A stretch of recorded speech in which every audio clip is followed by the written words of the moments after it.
Yo, what is going on, everybody? Welcome to the Stoned and Hyper show live stream. This is our second episode. We were having some slight technical difficulties. Hyper's having a little hard time connecting, but we're gonna kill some time and wait for him to join us and give him some time to get things figured out. But we do have a really cool, really fun show planned for y'all. We have a lot to talk about. We have a couple new segments that we're going to go over and talk about. So we got. The treat your shelf segment is going to be like our version of recent pickups. Every little YouTube channel, Black Series channel, has their like little segment where they show off their recent pickups and recent additions for their display and collection. So ours is going to be called the treat your shelf, like kind of like a play on words, like treat yourself, but treat your shelf.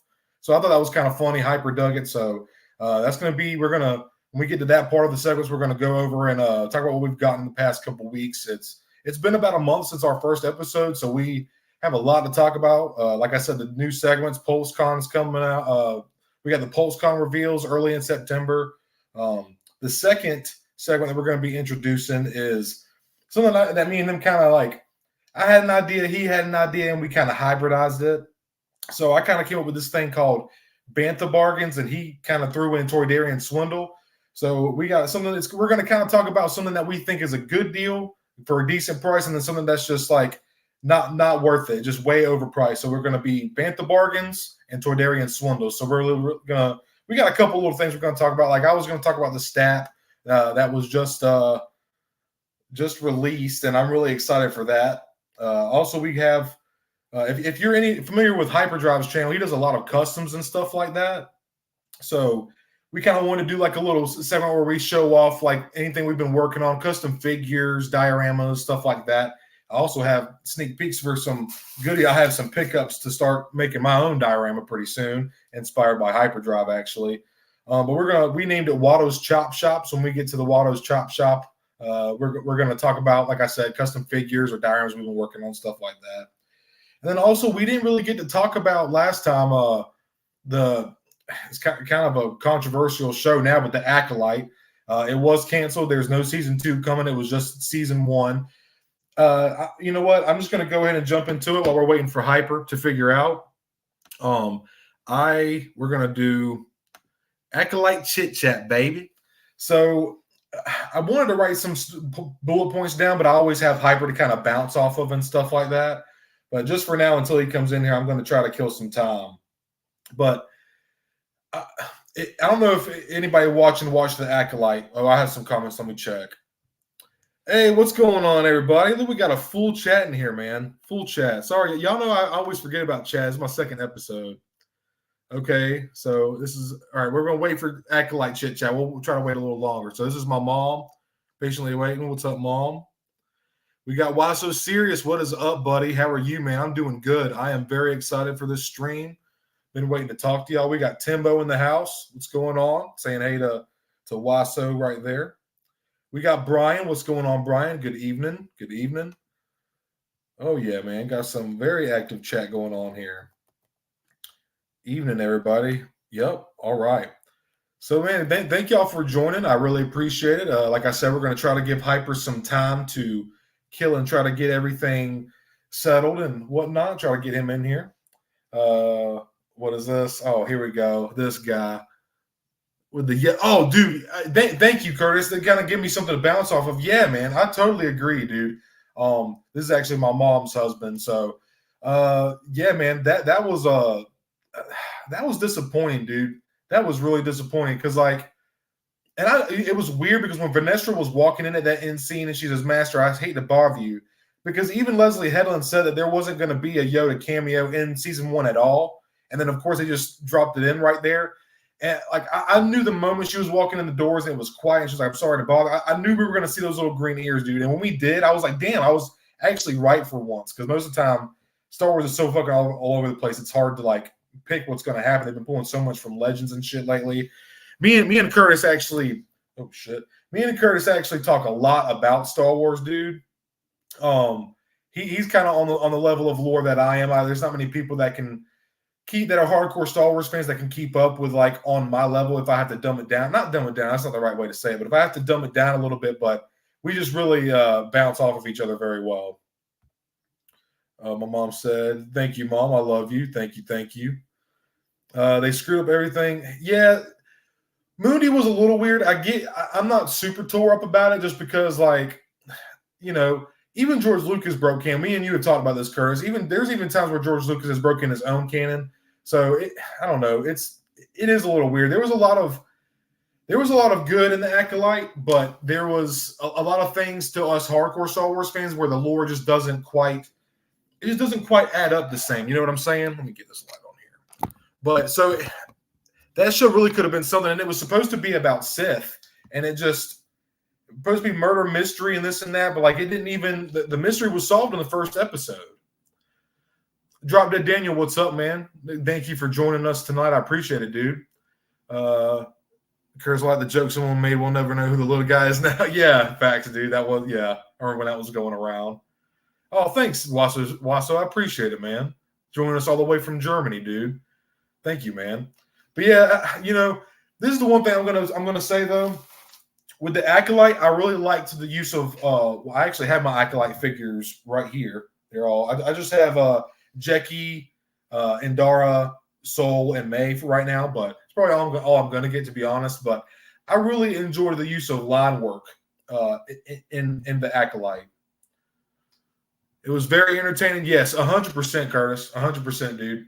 But like, I really enjoyed the use of line work, man. Like, if a Jedi if a Force user is going to use the Force, why wouldn't they be able to use it? I mean, Maul uses it to enhance his strength and his physical abilities. Why wouldn't they be able to use it to like give themselves a little boost or a little float to like clear stairs and stuff like that? Like the fighting scenes were actually really fucking fire, dude. I can't even lie. Like the choreography and the Acolyte, that episode 3, I think it was when the Stranger joined and they were all fighting and going at it, dude. That choreography, I mean, Quamir was slaying, dude. He was absolutely slaying.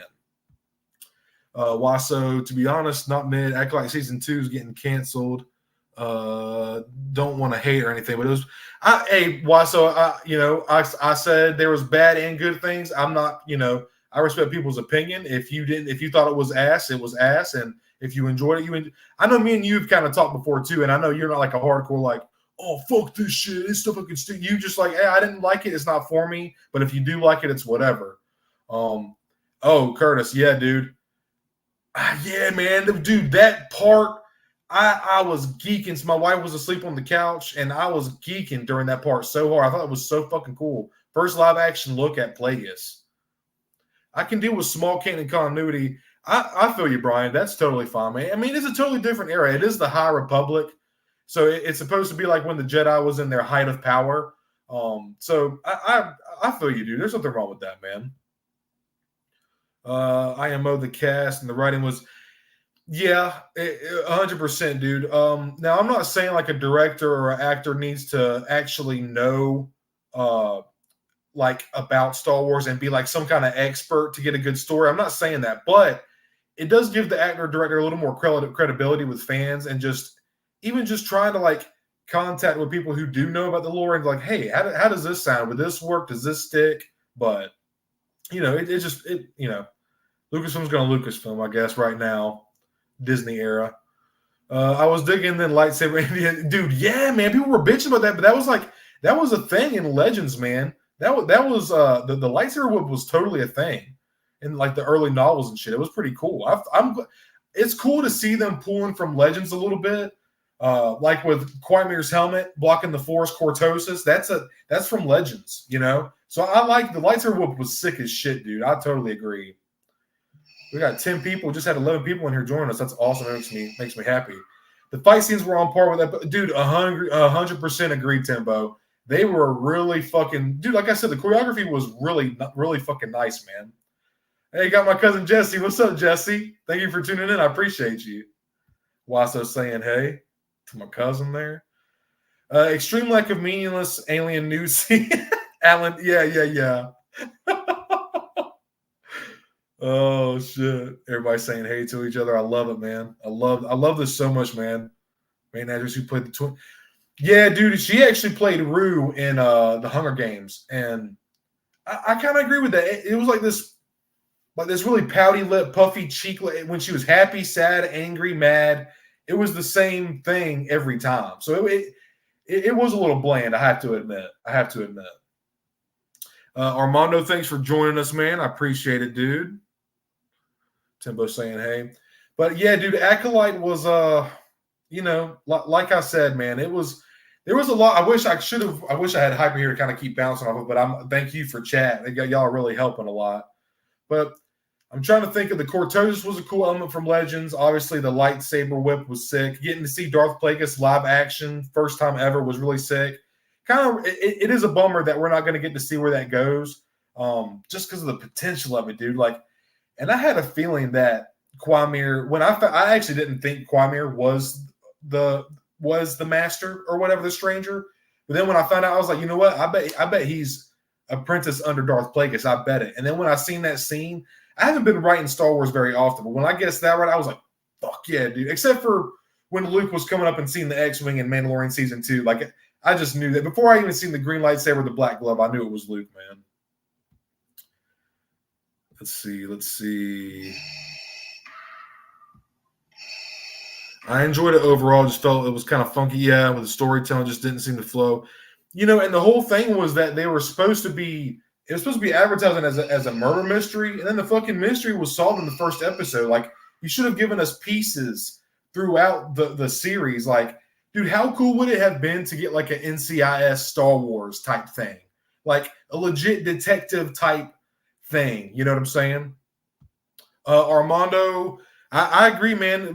You know, after the sequels, I'm not going to talk the sequels, but after the sequels, me and my brother kind of fell off from Star Wars and just kind of focused on the prequels and the OT, the original trilogy. But The Mandalorian brought us back. 2019, when that came out, dude, and I really like Westerns. Like, I like Josie Wales, Fistful of Dollars, Hang 'em High, that kind of shit. All the old Westerns. Laramie, all that TV show. The fact that it was like a Western Star Wars appealed to me right away. That one scene when Mando shows up and the door comes open, it hooked me, dude. It hooked me. I was like, and I even said to my brother Steve, it's weird because like he's like the Clint Eastwood of Star Wars, Din Djarin is, and then people started actually referencing the Mandalorian as a Western, a Star Wars Western. So it was kind of funny. Yeah, Timbo. That's what I was, dude. That's what I was kind of was thinking. And then it was said it was going to be based around the Sith, you know. And I was really hoping to kind of get a little more insider to the Sith, man. That's what it was advertised for, you know. And then just again, like the mystery was solved in the first episode, and then the whole thing about the twins. Like, I get the point of duality. Like, I get that. That is a cool aspect. Like, nature is all about balance. That is the Force. But like, just the twin thing has been so. I don't know, man. It's just kind of old. It gets overplayed a lot. Then again, the Mandalorian series, dude, it has, man, because it just. And Curtis, me and you've talked about that. Because it feels like fucking Star Wars when you're watching it, man. Like, yeah, it's a TV format, so like every episode, it kind of feels like the next episode is just like they're on the next adventure, trying to get to the next place to fix this part. But like. It's if you can make a journey like that interesting and get people hooked enough for it, that works in my opinion. Have they mentioned any black dude? So at past PulseCon, there was actually no mention. Everybody was kind of shocked. People were thinking it was going to be all skeleton crew. There was no skeleton crew. Hey, all right. Hey, there he is. What you doing, motherfucker? What's up, everybody? What's up? Finally, dude. Welcome. Hey, thank you. I'm sorry for being late to my own party here, but no, you're good, man. We just been in here. Luckily for chat, we've just been sitting here killing time, man. I know. I've been listening to everything, and I want to say thank you. Oh my God, we got it's like the Super Bowl in here. We got all these people here, and so dude, it's awesome, man. This is so awesome. Awesome. So Hyper, since you just joined, man, and since we're like already on the Acolyte thing, we'll spit out some of your thoughts on Acolyte, man. All right. I'm gonna spit my own truth on this. Okay, so I was first of all. Wait a minute. Hold on. Wait a minute. This is for you, James, right here. Oh shit, Mr. James Earl Jones. Got to flex the cup. Yep. R.I.P. James Earl Jones. Okay, so I was one of those guys. I was committed to not watching it because, you know, I heard, oh, it's gonna be woke, oh, it's gonna be terrible, oh, what's her name there, the director, she's a lunatic, you know, all this stuff. And so I took the bait. I took the bait and I sat on it for a while. And you and I talked about this a lot for a while, you know, and I finally gave it a shot, and then I watched it all in 2 nights because I thought it was awesome, to be honest with you. You know, and just to get on my own soapbox for a second, I don't have to agree with someone's politics to just say, hey, you know what? You're a great director. I enjoyed the series. Now, was it perfect? No. But was it fun? Yeah. I dug it. I liked it. And Yeah, dude. okay, I'm not, you know, I'm not perfect either, you know, so I don't want someone to judge if I build a diorama, but you might not like my politics. Maybe I still built a decent diorama, you know what I mean? And I think she did the same thing. You know, Yeah, I mean, sure. you know, why can't we just go, hey, you know what? Sure, she's kind of a whack, but man, she made a good show. I'll give her that, you know. So that's my own thought on it. You know, overall. Like we've been saying in chat, man, there was a couple continuity errors, but there's been times where George Lucas has broken his own canon, you know what I'm saying? But yeah, for the most part, man, if they can just deliver me some interesting characters with a cool fucking story, that's all. That's like I was saying, man. Like if you have some not education, but like some like idea of Star Wars lore, that gives you more credibility to fans and stuff. But like it's not necessary for you to write a good story or make good characters. You know, sometimes that can make a really fresh, clean slate for Star Wars stories. Oh yeah, absolutely. And I really think that you know, I thought the show overall, the story was interesting. Hell yeah, I thought it was an interesting story. And yeah. Kelnaka was just a great character. I thought everybody wanted to see another Wookiee in some sort of capacity. Yeah, dude. And especially as a Jedi, I thought he delivered. Yes. I thought the little one there, the little alien girl who died, but she was awesome. I liked that character. You know, she actually not Daphne, I forget her name, but she actually played X-23 in Logan. Right. Daughter. Yeah, that was her when she. Yeah, I thought she was. That species is called a feline. I thought it was really cool to finally see like a live action feline, or maybe we had before, and that was just like a main character feline. But just that figure, dude, of her, all those Acolyte figures are out of this world. They are very nice fucking figures. So I have yet to see a single one in any stores in my area. But then again, I live on an island, so it's hard to get stuff like that.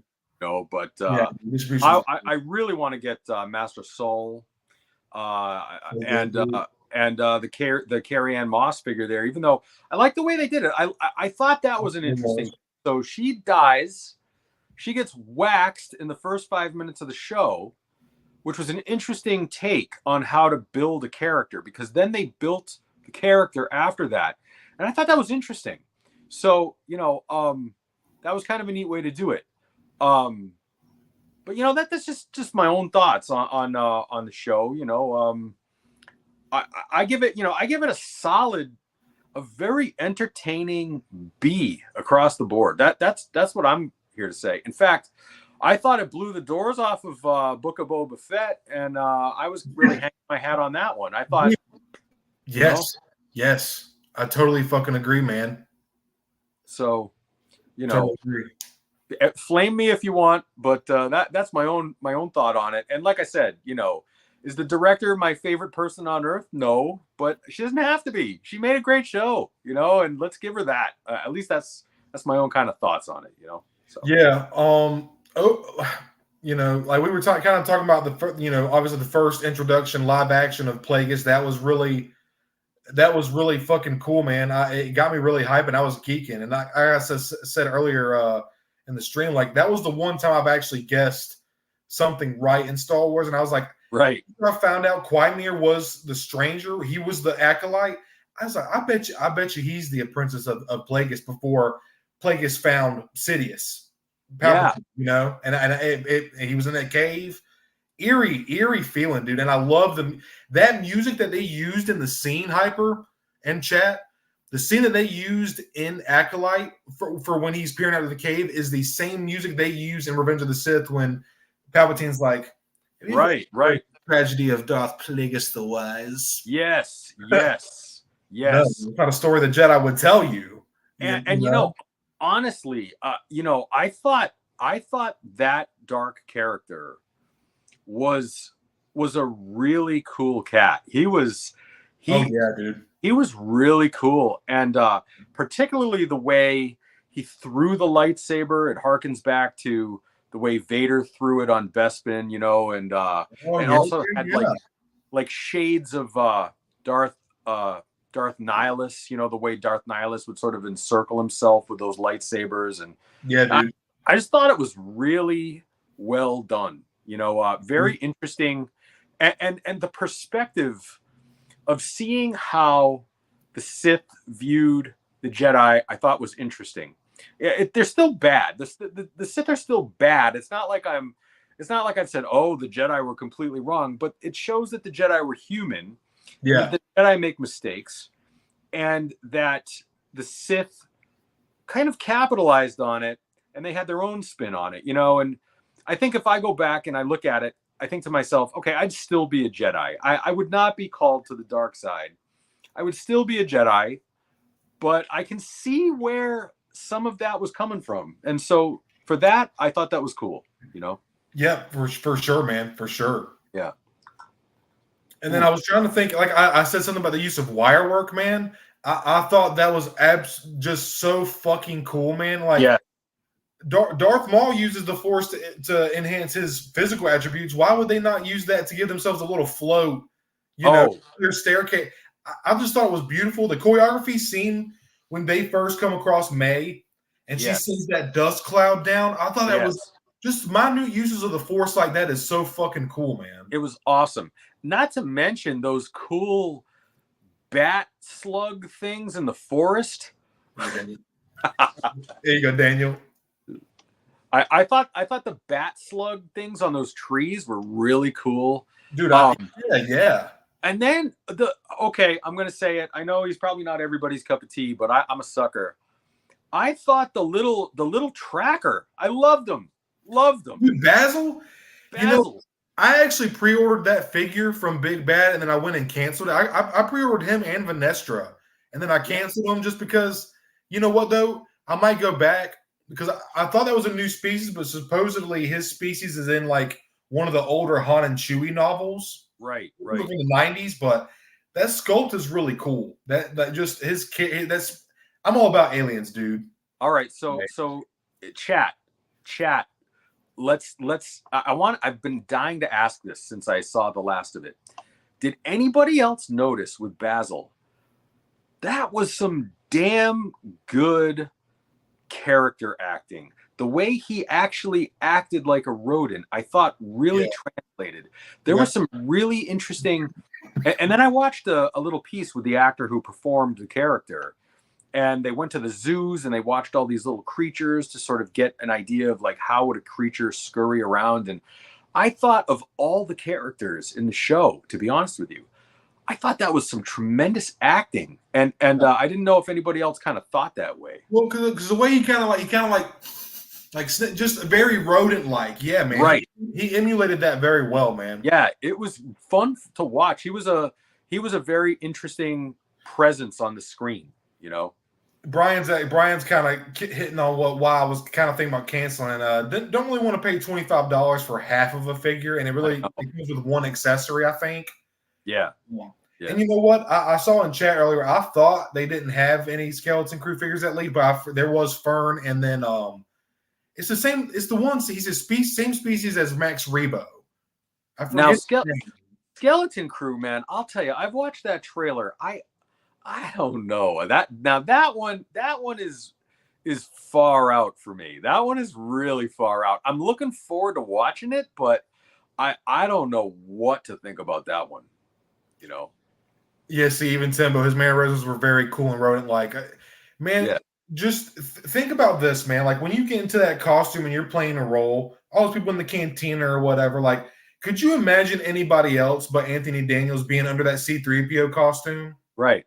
No, man, because his mannerisms and his voice, he made C-3PO, So I totally agree. That's something that I feel like is looked over is how they the actors in the costume really portray and make those creatures feel real, you know? They really did. And I thought of all the TV shows that Disney's done with Star Wars, I thought Basil was unique in the sense that that character translated so well as a non-human. Yeah. Very, very well done. I don't know what else to say about it, but just really a very fun character to watch, at least in my opinion, you know. Well, we can cut it on the Acolyte stuff for now. Me and you had not really gotten to give our thoughts on it. I really enjoyed it. Me and you said you enjoyed it a lot. I just felt my main premise of this is just like I felt like it got a lot more hate than it deserved. Me and you talked about this. Totally, man. Dude, hot take same as you. I thought it was better than Book of Boba Fett, man. Yeah, and it hurts to say that. It really sucks. Yep. I thought it was better than Kenobi. Yeah, I think it's up there. I think it's one of the better ones, and I think too, you know, this is the last time, and I should know better. I should know better, and I don't like it when I do this, and I'm guilty of doing it. I think most people are, but I'm no longer going to take the bait. I'm not gonna get baited into watching all of these sort of Me too, Mom. bombastic reviews before the show even comes out. I'm gonna take each piece as it comes. I'm gonna weigh what I truly feel about it, and I'm not gonna give a care about what anybody else thinks about it. If I enjoy it, it's kind of like the way for 25 years I've enjoyed the Phantom Menace a lot. Oh, dude, yes. You know, I don't want to. I all my friends, and now all of a sudden, all my friends have decided to like embrace it. You know, and I'm like, I've been there for 25 years. You bashing it for 25 years. I don't want to hear you. I don't want to hear your nonsense now. You know, but yeah, I don't know. That's how I feel about the Acolyte. So. Yeah, review bombing is bullshit, Watto. I totally agree. And like Hyper was just saying, that's what was going on, man. Before the trailer didn't even come out yet, and they were going on Rotten Tomatoes and just leaving shitty reviews just because. Look, yeah.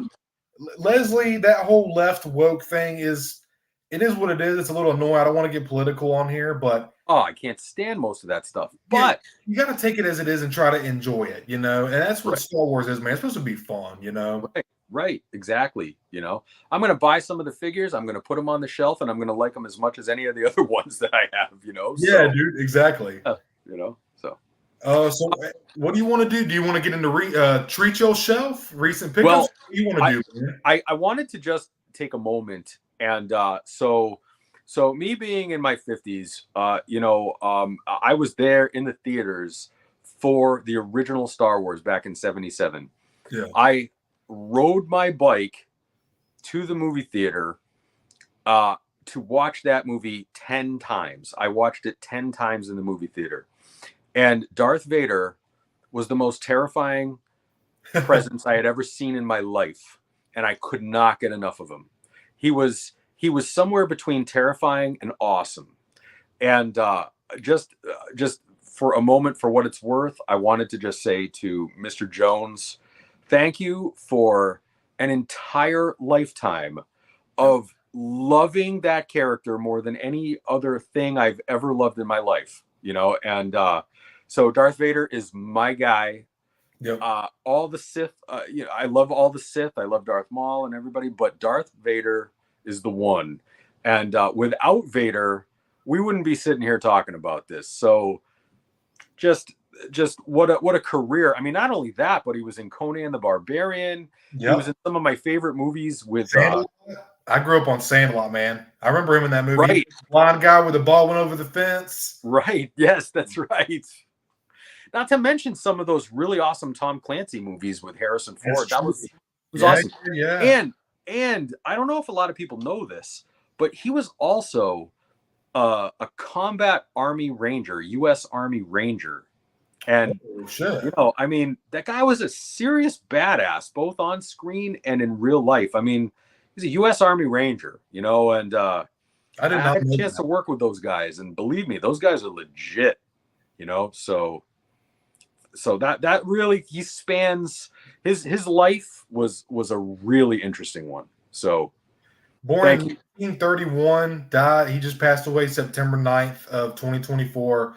Like you said, man, I don't really have people always ask, like, what was your first memory of Star Wars? And like, me and my brother never had one, man, because in my life, I can't remember a time in my life where I didn't have Star Wars, or it's just always been constant in my life. So, but me being, born in the 90s, 95, I grew up with the prequels and stuff. So those are kind of like nostalgic to me, but I did still grow up on the original trilogy, and just him being such an iconic voice for my childhood, and just all the legendary roles, and what an awesome life he lived. RIP to him for sure, man. He was just an absolute legend, dude. Absolute legend. And I will tell you that I do recall vividly. So for all the Mandela effect conspiracy theorists out there, I was there in the movie theater in 1980, and I remember, no, I am your father. That is the way I remember it in the movie theater. So I know other people say that it was Luke, I am your father, but I remember being in there, no, I am your father. So I don't know if that means anything to anyone out there, but that is how I remember it. So David Prowse's voice was not intimidating at all. When you watch those scenes before the voice overdub, the overlay, it's just like you would almost like be sitting there like trying to the stormtroopers are trying not to laugh because he's fucking that right. It's hard to take serious. And then you've got that deep bass baritone of James Earl Jones and just the way he speaks, and so well done. Voice actors don't get enough credit, man. Like Mark Hamill going to becoming the Joker, and he's played in the cartoons, man. Honestly, yeah, right. I hear you. Hyper. You don't have an Instagram, do you, man? So I do have Instagram. Actually, I do. I'm on it sometimes. I forget about all these different platforms. Yeah, it's hard, dude. It's a lot, man. Yeah, So I mean, I if people want to reach out to me on Instagram, I will. I'm there. I'm on it. You'll just find me. And but please, however you want to communicate with me. If you want to communicate with me, you can. If you want, I'll send you my text message, my phone number. If you want, I'll send you my email, Instagram, whatever. I would imagine that if someone has a question about a diorama or something, please reach out to me any way you want, and I will gladly reach out to you. But yeah. Oh yeah. So, hey, speaking of, real quick before we jump into the next segment. Yeah, shoot. I wanted to just say. Hey, real quick, what's your time limit, Hyper? You trying to go till like 11, maybe, man, or whatever's good, man. I got a glass and a couple of refills, so we're all good, man. Whatever. Awesome, dude. Awesome. Go ahead, man. Sorry to interrupt. No. Just real quick, I wanted to thank you all for a lot of support with the whole diorama series and the custom series and things, and it's been really quite a lot of support, and thank you for taking the time to comment and to watch the videos. And it sounds like even like maybe a few of you have tried a few things. And so I'm really glad that it's out there. I'm glad that it's out there. I do motivating some people, man. Yeah. I do need to explain something a little bit. So we are we're redoing our kitchen right now, and we're about 2 months ahead of when we thought we were going to be. And so I've only got like half power in my house right now, and it's kind of crazy. So for the next couple of months, just bear with me, because I'm working without a kitchen and with only half power in my whole house while they do all this stuff. So just know that I will always be working on something. My video schedule might be a little bit screwed up for the next couple of months. Just hang in there. I'll get content out when I can, but it's hard to make toilet paper mache without a real kitchen to work in. So hang in there, everybody. So we're going to talk more for people that don't know. If you haven't watched this video before, we're going to talk a little bit later about toilet paper mache rocks, because I got some. All right. Talk about for one of our new segments, Watto's Chop Shop, which actually came more of Hyper's idea, actually. So I'm excited to start doing that every once in a while. All right, so Stone, you take it where you want to go. Where are we going next with this? Okay, man. I don't know. I guess do you want to hit up Watto's Chop Shop, or do you want to talk about the Treat Your Shelf? Let's do Treat Your Shelf. Let's do Treat it. Your Shelf. Absolutely. Well, if you weren't watching the beginning of the stream, we were having some difficulty. But now we have Hyper with us. Luckily, it would not be the same. Wouldn't want to do this without him. But I kind of had this idea. I wanted to do something funny, quirky, play on words. Where me and him, and also y'all in chat, could talk about our recent pickups and stuff like that. And I want you treat yourself. You should treat yourself good with respect and feed yourself and stuff like that. Exercise. Well, you also need to buy cool shit for your fucking shelf. So we have a Treat Your Shelf segment where we talk about our recent pickups. And Hyper really liked it. I thought it was just kind of quirky way, funny to kind of go over everything. So, all right, come on, guys. Come on, everybody. You got to admit, there's something about the way Stone says it. It just cracks me up every time. I just want to have that be as like my ringtone. Treat Your Shelf. That's South Carolina. That's it just cracks me up. I just love it. But anyways. Well, you want me to go first? Or you want to go first, brother? You treat your shelf by treating us. Okay, man. Go All first. right. Yeah. So I got a couple different. I got some Watto's Chop Shop pickups, and then I have some Treat Yourself pickups. So obviously we'll start with the. So I'm gonna start off with this real quick. So I actually bought one of these off eBay, and I figured out it was broken, and then I went and got another one that was brand new at a local comic shop. And this Anakin, me and my brother had this same exact. This is not the exact one, but me and my brother had this figure growing up. And this one is actually, it's got the little blade. It's the telescoping lightsaber. Trying to keep that. And I just remember this playing with this so much as a kid. Me and my brother, we had a couple 3.75. I have some of our actual toys over there on my shelf. Like I said, I did pick this one up from eBay, but you can see it's hard to see if the camera's hard, but this one's actually broken, and I was really bummed out. And I didn't realize it was in the description, but ended up getting that, and I was bummed out. The lightsaber was broken. I was like, fuck. And then I remember seeing this in my comic shop, and it was like $7. So went and picked this one up. So I have two now, one to display with the poncho, one without. And then also the one cool thing about this one was if you had this growing up, it's got a little magnet in here. And Anakin's got this little spot on his hand, and you can actually – his hand is magnetized, and you can open up this thing, and it opens up. And then you hold his blaster. I just remember this as a kid, and I thought it was so cool. And and it pulls the magnet shut, and it's not supposed to come up, but you get the idea. There we go. But yeah, I was just really excited to pick this up. Like I said, this is the one that me and my brother had growing up, and like seeing it, I could probably bawl like a baby. And my wife was so supporting with letting me get it. So for $7, dude, I had to pick it up. Rolling on next, trying not to get too mushy here by my brother. Next, I just uploaded a review on this figure. This is IG-12 with the brand new IG-12 newly sculpted assassin droid body, two brand new Anzellans and a brand new Grogu. This assassin droid is such a huge upgrade from the one that came out in 2014. The articulation is just leagues above. It's just a whole nother level, man. And the way this is just so adorable. I love this scene so much. Yes. Yeah. Like, if some people were really annoyed with that, Hyper, I've talked with you about it. They were very annoyed, and it was too much. It wasn't funny. But to me, I have a 4-year-old niece, and it was just that scene was very childlike in nature, and I just loved it so much. But this is a fantastic figure, amazing engineering, and the main thing before I move on is I'm excited for what this is going to bring to the line in the future. We can get an updated IG-11 and an IG-88. So really excited for this. Love to have that from Big Bad. This one here, what a treat it is to finally have this. Shout out to Hasbro for doing these reissues. I'm just so stoked to finally have. I thought this was a figure that I was never going to be able to have in my collection because it's like over $100, $150 in some listings, and I could not bring myself to do that. This is a figure from 2018. It's got a wash on it. We don't see that in the line a whole lot. It's got soft good, and it's Rex, man. It's got the photo reel. I actually have two more coming. I have one that I'm going to keep in box, so I will have 3 Rexes. Don't judge me. But just the wash on here is spectacular. I see you laughing.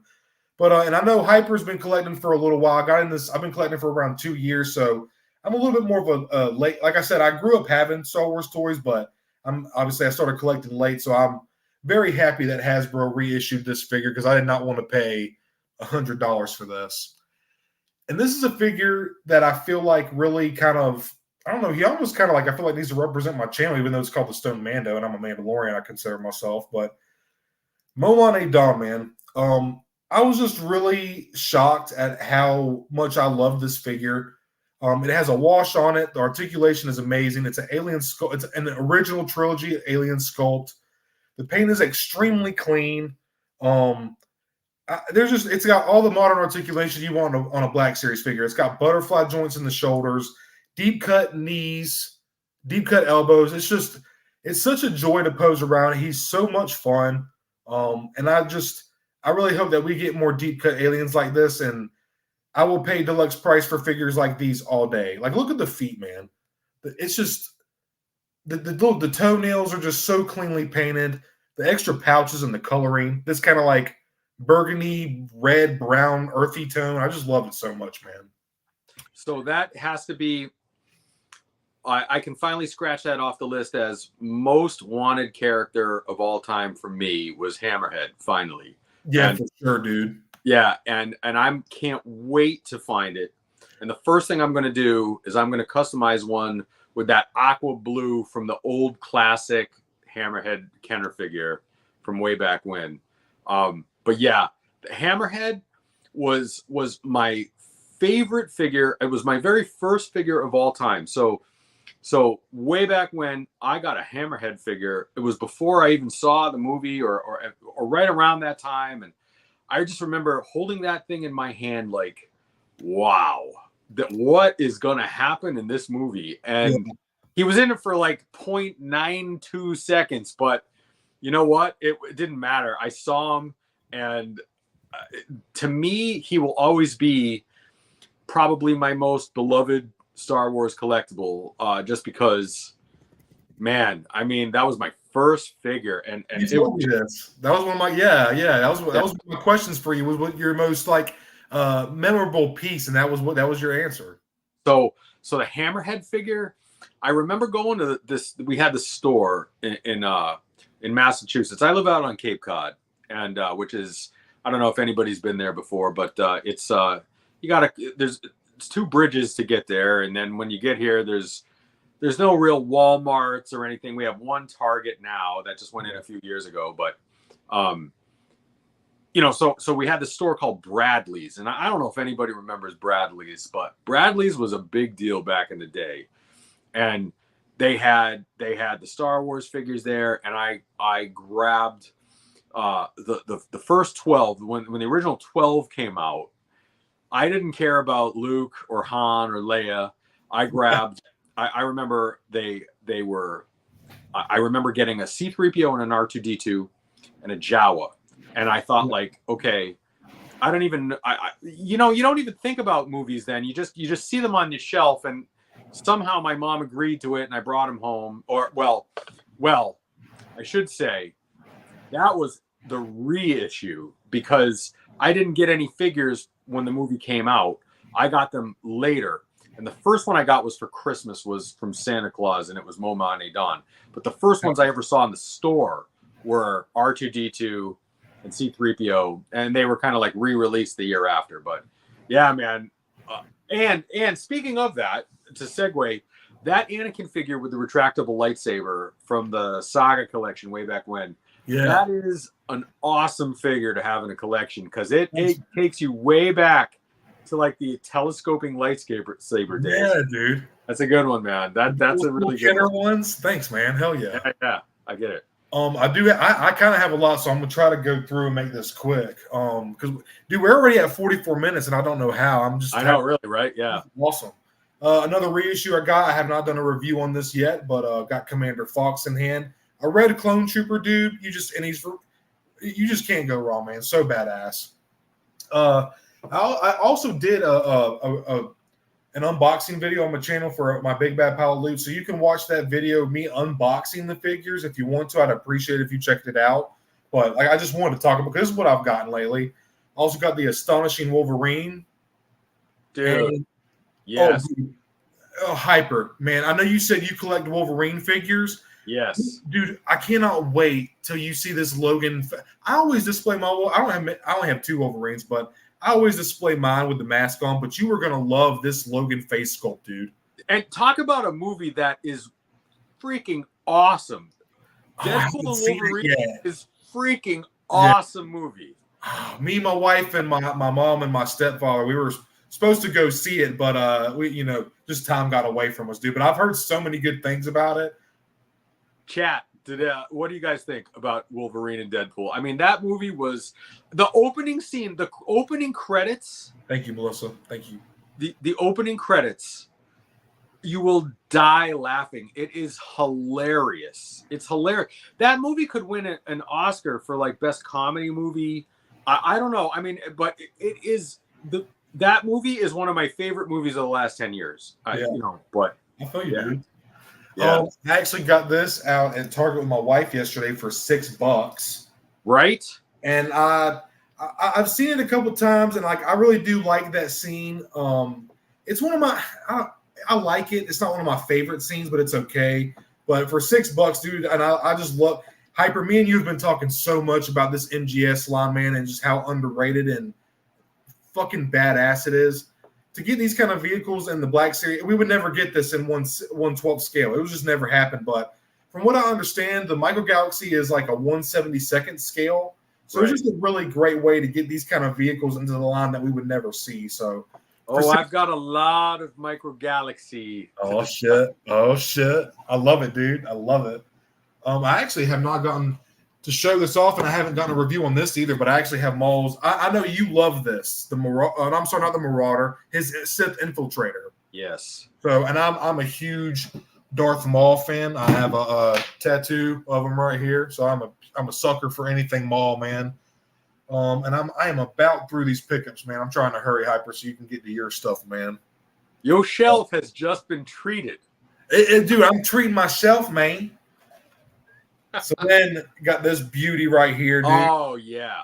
And, man, is he a hefty boy? He reminds me of myself.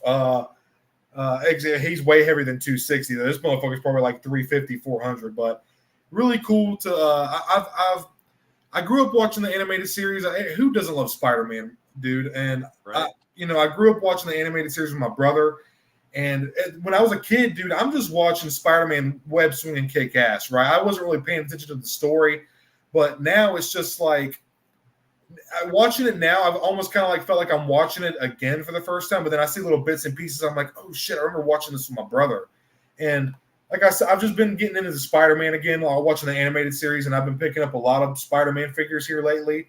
And this was one of the reissues that Hasbro's been doing lately. Got him for $40 off Big Bad. And I'm a decent sized guy, man. And he just like, he takes up my entire chest, and I am not a small guy by any means. And just this is something that I wish, and I think me and you talked about this too, Hyper. This is something that I wish the Black Series could pick up on is these beautiful thick card backs. Yeah, Marvel Legends does, man.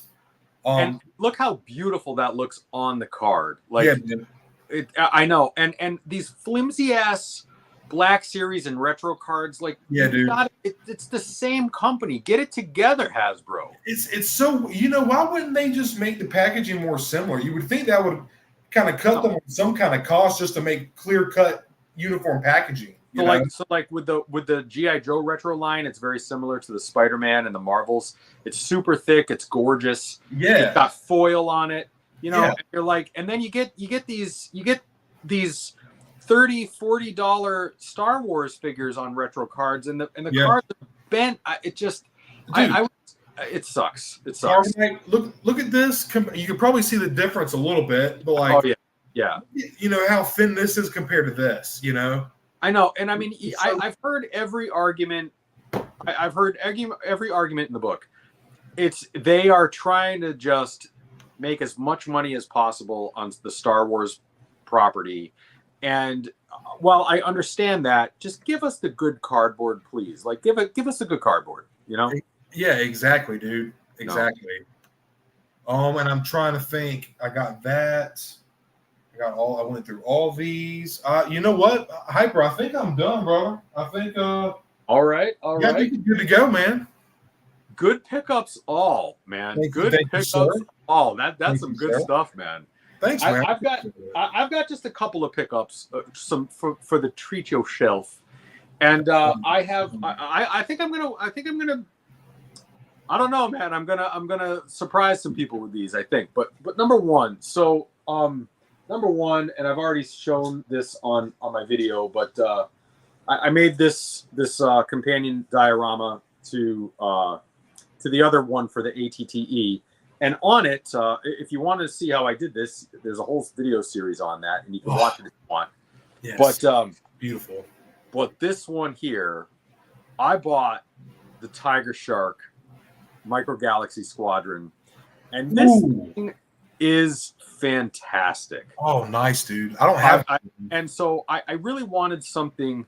You know, that ATTE is a very special piece. If you don't have the ATTE, even if you're not a 1/72nd scale collector, you're gonna want that ATTE. Dude, that paint job looks incredible on there, man. That ATTE Walker is a good thing to have in your collection. But this also is a really good one, and in my opinion, and it comes with I don't have the figures. There's the ATTE. That thing is magnificent. That's the only word I can describe. It's magnificent. Dude, I love that we're both showing off stuff right now. Right? Exactly. So Stoned, I hate you, Stoned, because I had it under control. I had this shit under control. I was like, okay, I'm only gonna buy X-Wings. I'm only gonna buy Rebel Snow. Okay. No, you're not. And I saw like the Naboo Starfighter, and he's like, buy it. And I'm like, all right. And then I got the Slave One, and then all this, and now Micro Galaxy is basically kind of like my number one. But dude, it's so underrated, man. Oh man, if you like gunships, I think this is the one to have, because it's from maybe my other than the original trilogy and Phantom Menace, that Toydarian 2D Clone Wars is simply magnificent.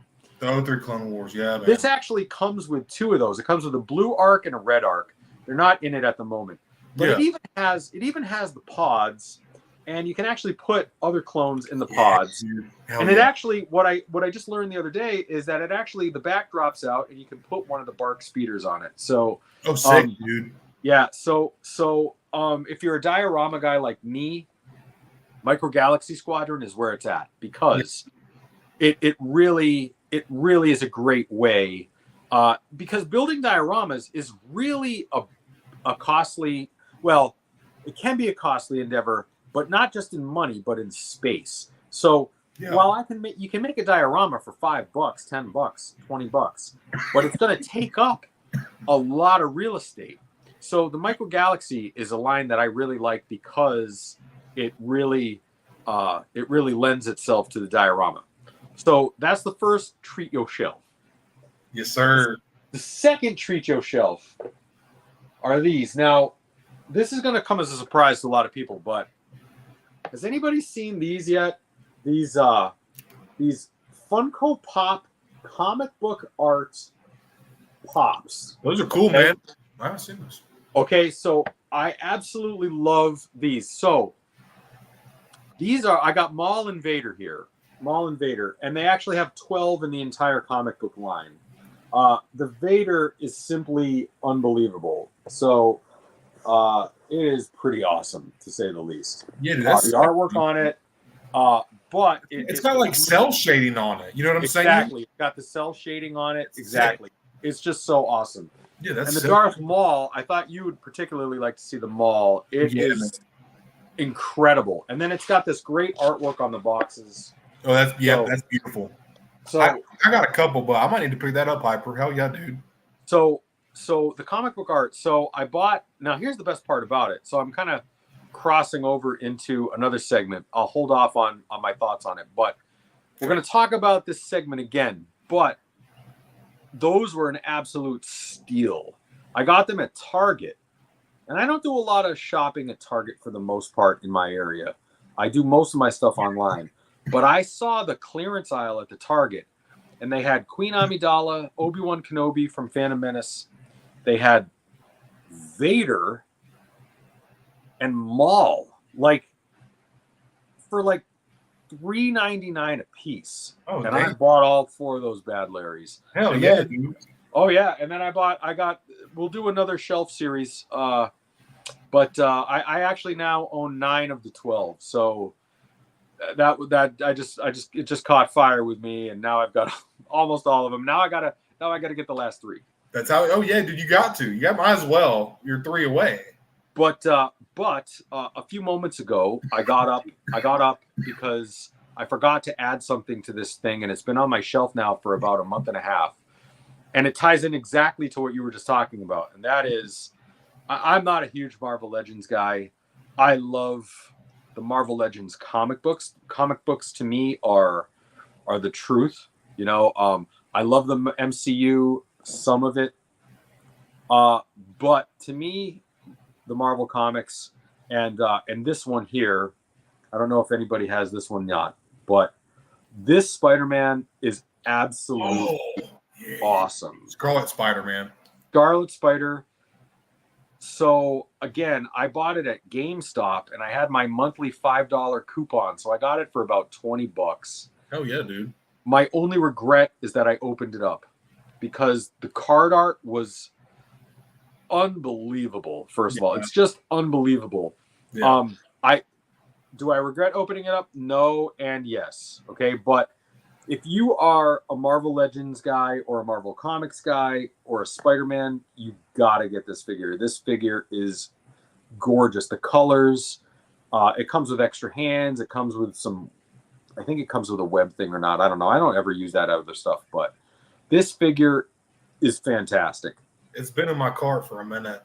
Oh yeah. So this one here, man, if you dig Spidey, this is one. Those are my Treat Shelf pickups for the month. Nice, dude. Hell yeah, man. Love it, man. So. Hell yeah.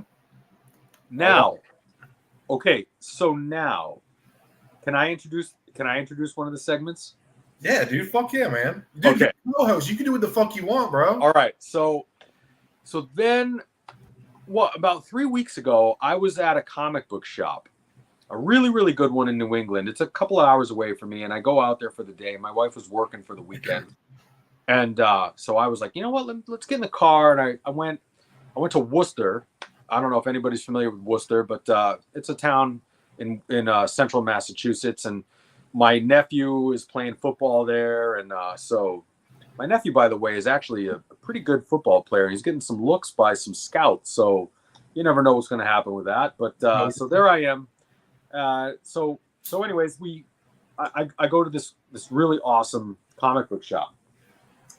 And while I'm there, of course, stoned, boom, boom, boom, showing me some stuff and showing some pickups and stuff. And so we started talking about, he wanted to do this segment called, you know, if you find a really good deal somewhere, whether it's at a Target or a Walmart or online, Bantha bargain, right? It's a bargain. It's a Bantha bargain. And I'm like, I'll do you one better. Because lately I've been getting a lot of these. I've been getting some Toydarian Swindles. Okay? I've been getting some Swindles. I've been getting my money swindled from under me because some of the products I've gotten lately have left a lot of meat on the bone. Okay? And so I present to you some things that I bought recently that didn't go according to plan. Okay. And so things that I really wanted, I was really excited, but they left me hanging. Okay. And so I'll show you why. So the first part is Toydarian Swindle. So maybe I'll give you a couple of Swindles and then Stone, maybe you give us a couple Swindles, then we'll go into the Bantha bargains. How's that? Yeah, that sounds good. Right. So the very first thing, so I like many of us probably, we got, I found the unbelievable Micro Galaxy Squadron Ghost. And while that is an unbelievably awesome piece. The Ghost is awesome, and it actually has attachments for a couple of vehicles. So you can actually put the Phantom on the top. There it is, right there. God, that thing is beautiful. And I keep telling you, you got to open that up, man. I opened up mine. You won't regret it. I've been meaning to do a review. I always like to try to get a review, some video of it in box so people can see it. I need to just do the video and I need to open it up, man. So chat, I'm telling you right now, even like I said, even if you're not a Micro Galaxy guy, you got to really think about getting that Ghost, because that thing is a piece of art. It really is. But the only thing, it comes with some nice figures, but it does not come with Chopper, and everybody wants Chopper. You gotta get it with the Ghost, right?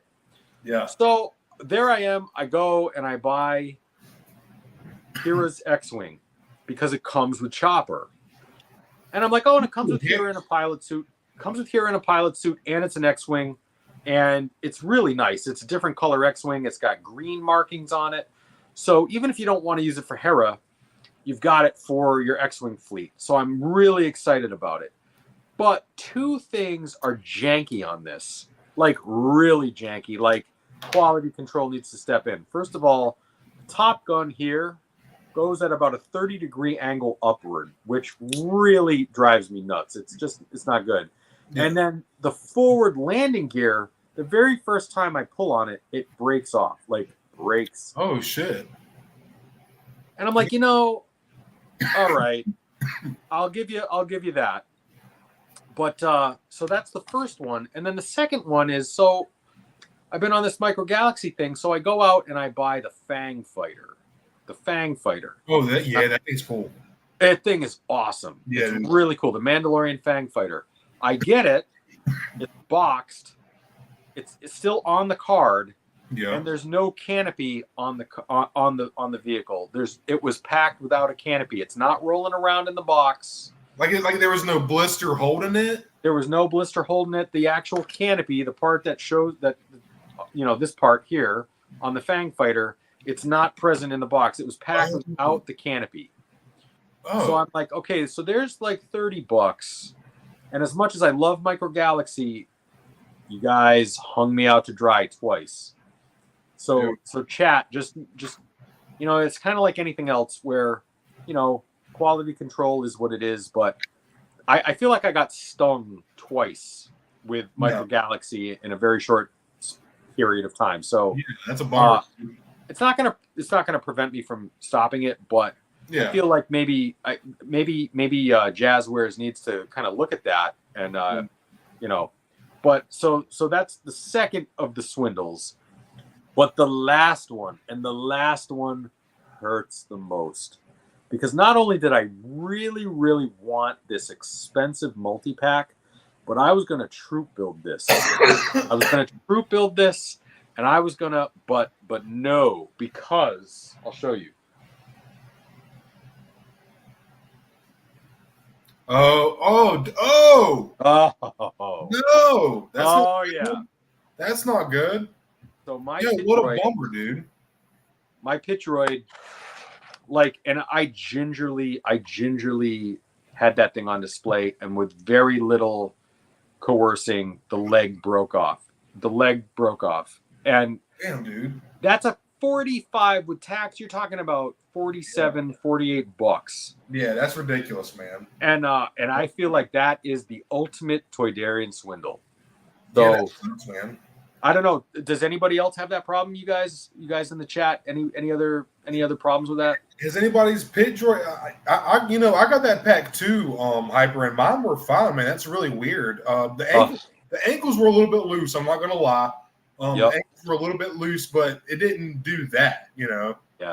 But man, so this is almost right out of the box. Yeah. Yeah, that's like you said, man. With tax, that's like $47 you're paying for. Did you get it from Target or Walmart, Hyper? That was a Target one that I bought online. I bought it online. Dude, I wonder if there would be a way, because Target's really good about honoring shit like that. I wonder if you could take it back and get them to Right.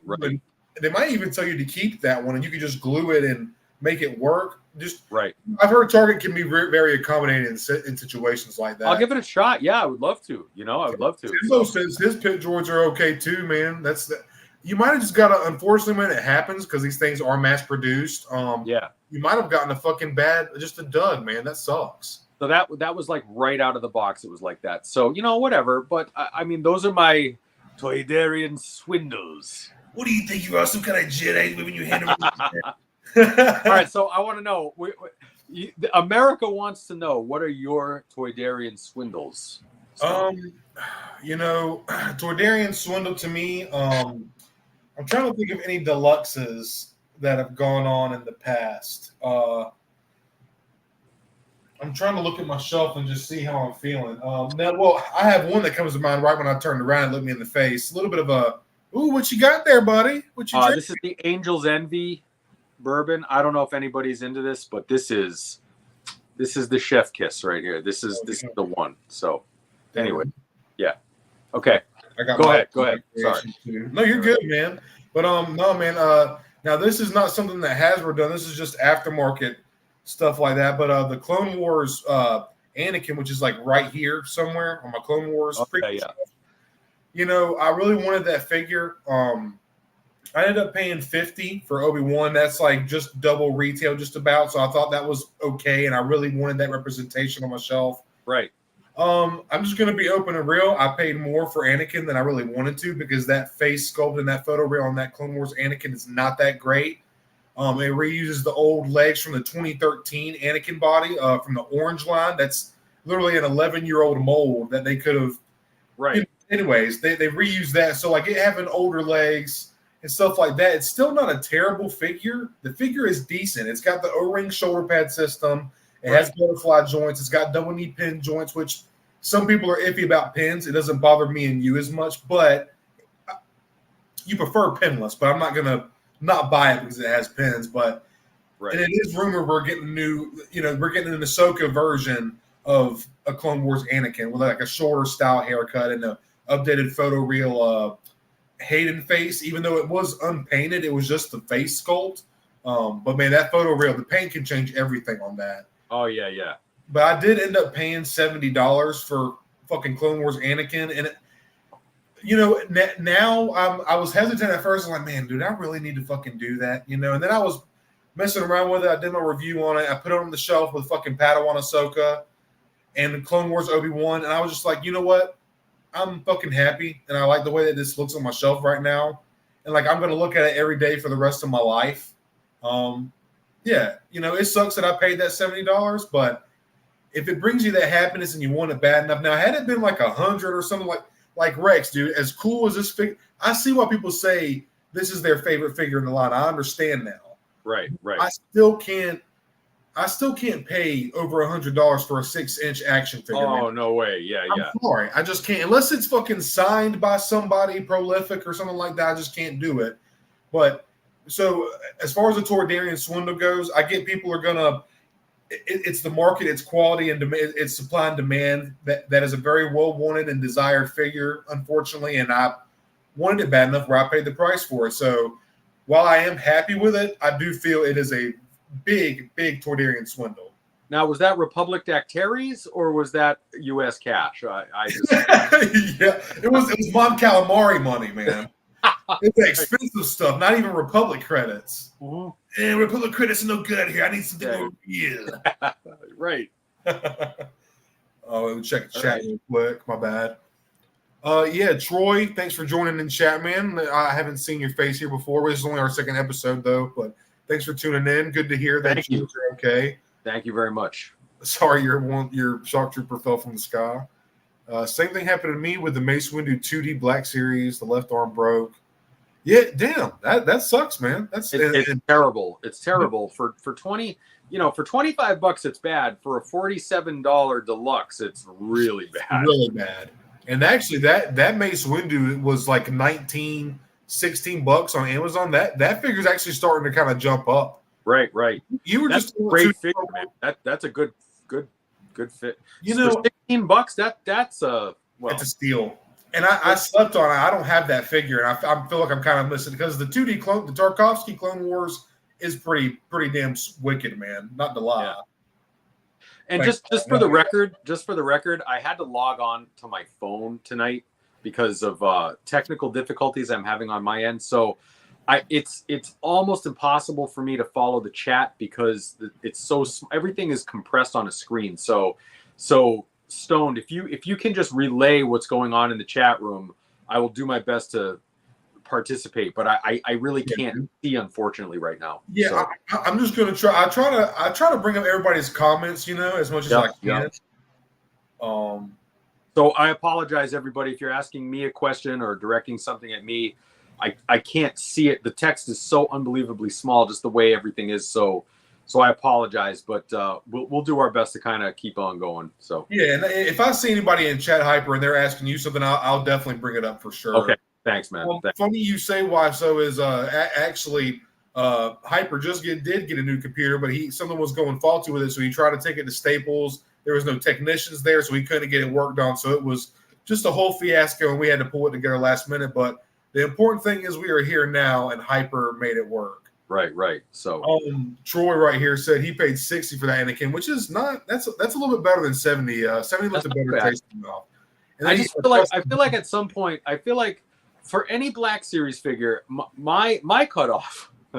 My cutoff is about $30. Other than that, it's like a ransom note. You know what I mean? Like I feel like at the end of the day, it's worth to me X. It might be worth to you 2 times X, and that's fine. That's right. Totally fine. But I just feel like if you pay $60 for a figure, it better not break the minute you take it out of the package. Dude, you know what? I'm glad you said that. Real quick, going based off that. You were just talking about price point and stuff like that. This is something I actually just got my first NECA figure. I got picked up the last Ronin. Me and you were talking about that. You actually picked it up and got it delivered the day after we were talking about it. I thought that was kind of a little shut. I know I'm hurting your wallet. My bad, dude. But it's just such a good figure, man. And for my first NECA, I see why those figures are $35-$40. I actually skipped over a pickup that I had, and I was in Target, and I was walking around. I actually picked up a book, too. I forget which book. I'll get it later, maybe, if we need to kill some time. But just real quick, for $35, man, for $35, you get all these accessories, the skull and the spine, the 2 alternate heads, the unmasked, unhelmeted head, and then 2 helmets. And then there is so much paint and sculpting. All the little netting on him is sculpted in and then painted. There's just so much time, effort, and energy sculpting and paint and engineering put into this figure. Obviously, Nick is known for some stiff articulation. I picked this up because me and my brother grew up watching the original Predator. But you get you got 2 alternate hands, 1, 2, 3, 4, 5, 6 other accessories, like for $35, and you're really getting a quality figure. And it's just like, for Black Series to be where it's at, and we can't. And I know licensing is different. Like, Hasbro pays a lot for the Star Wars licensing, so it's a little bit different compared to Marvel. But dude? Imagine a light cruiser Luke Skywalker with an open force hand, right? Or like how Marvel does all these alternate hands for Marvel Legends. Like I said, I understand licensing for Star Wars is a little more expensive than Marvel, but like, dude. What's that one? What's the one witch from Ahsoka, man? What's Morgan Elsbeth? Yeah, she did not come with any accessories. Nothing. How hard would it have been to include 2 like gesture hands? Right. Or how about the sword that she actually uses? Yes, that would have been like, and then maybe an alternate head with like the glowing eyes. That would have been come on. Yeah, I know, right? It's just and. Like I said, there's people there at Hasbro smarter than me. I don't do this job, but like I know licensing and I don't get all the ins and outs. But I just like if they started doing more stuff like that, it would just take the line to a whole other level. Having one hand can like a point. Having a hand like this or like a fist or like one hand can change the intensity of a figure so much. Oh yeah, absolutely. Hey, speaking of, so chat.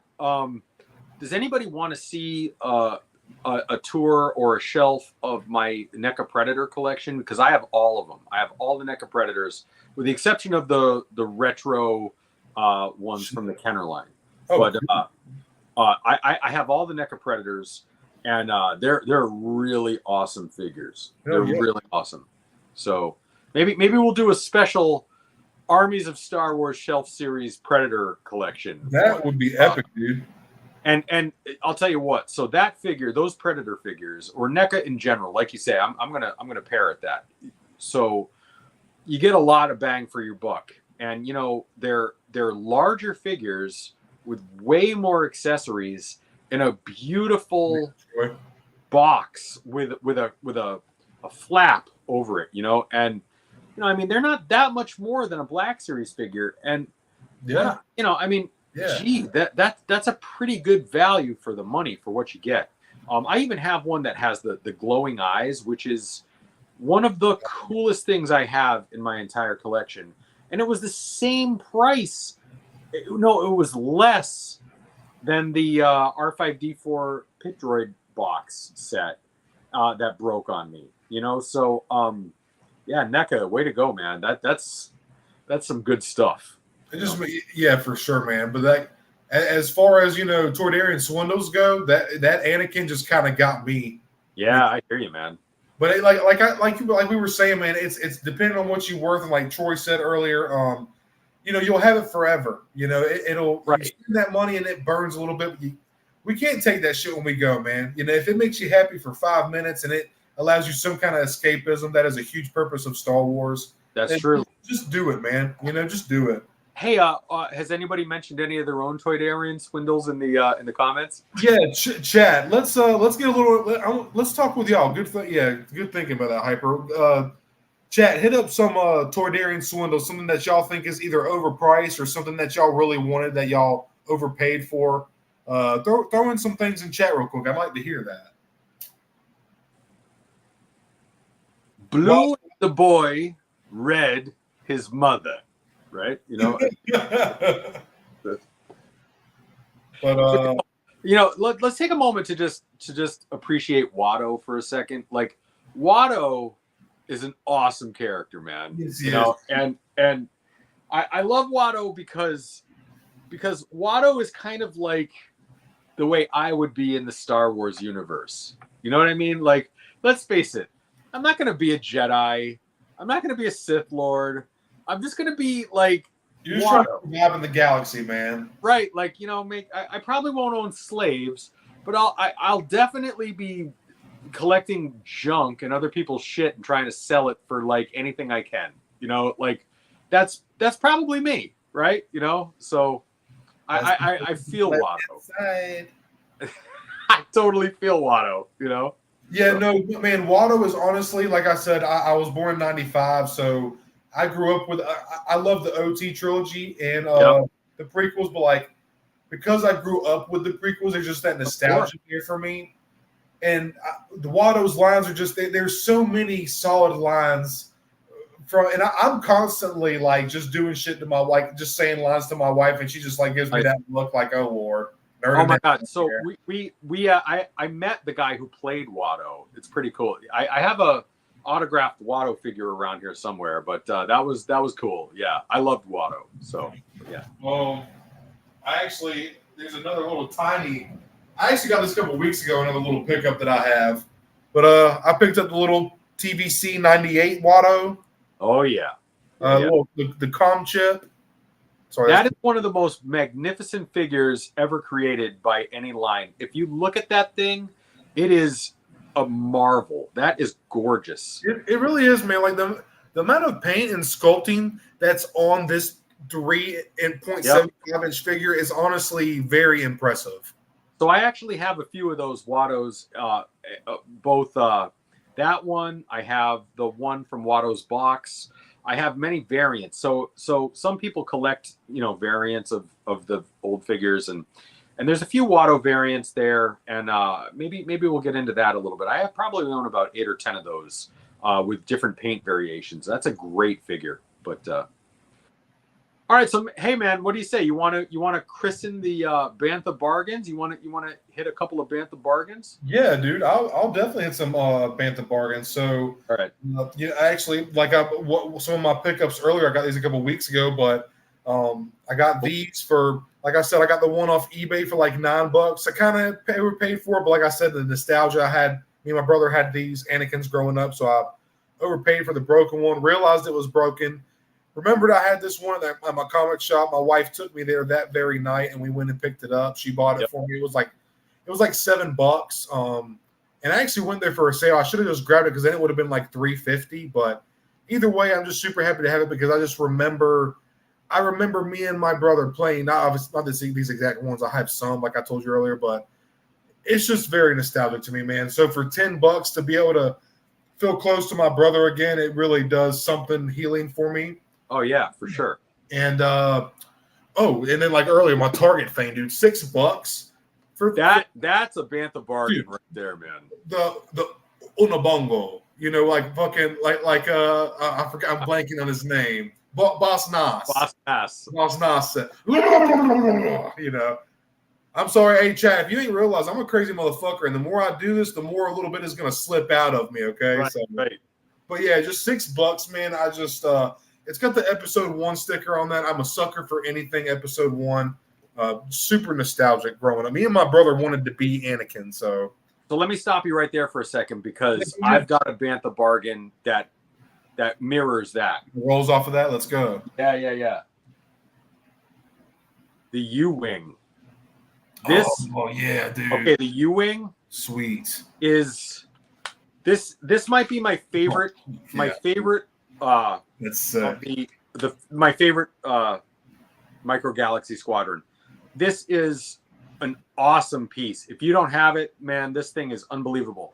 I got this mint in the box on the Target website. They had it on clearance for $11.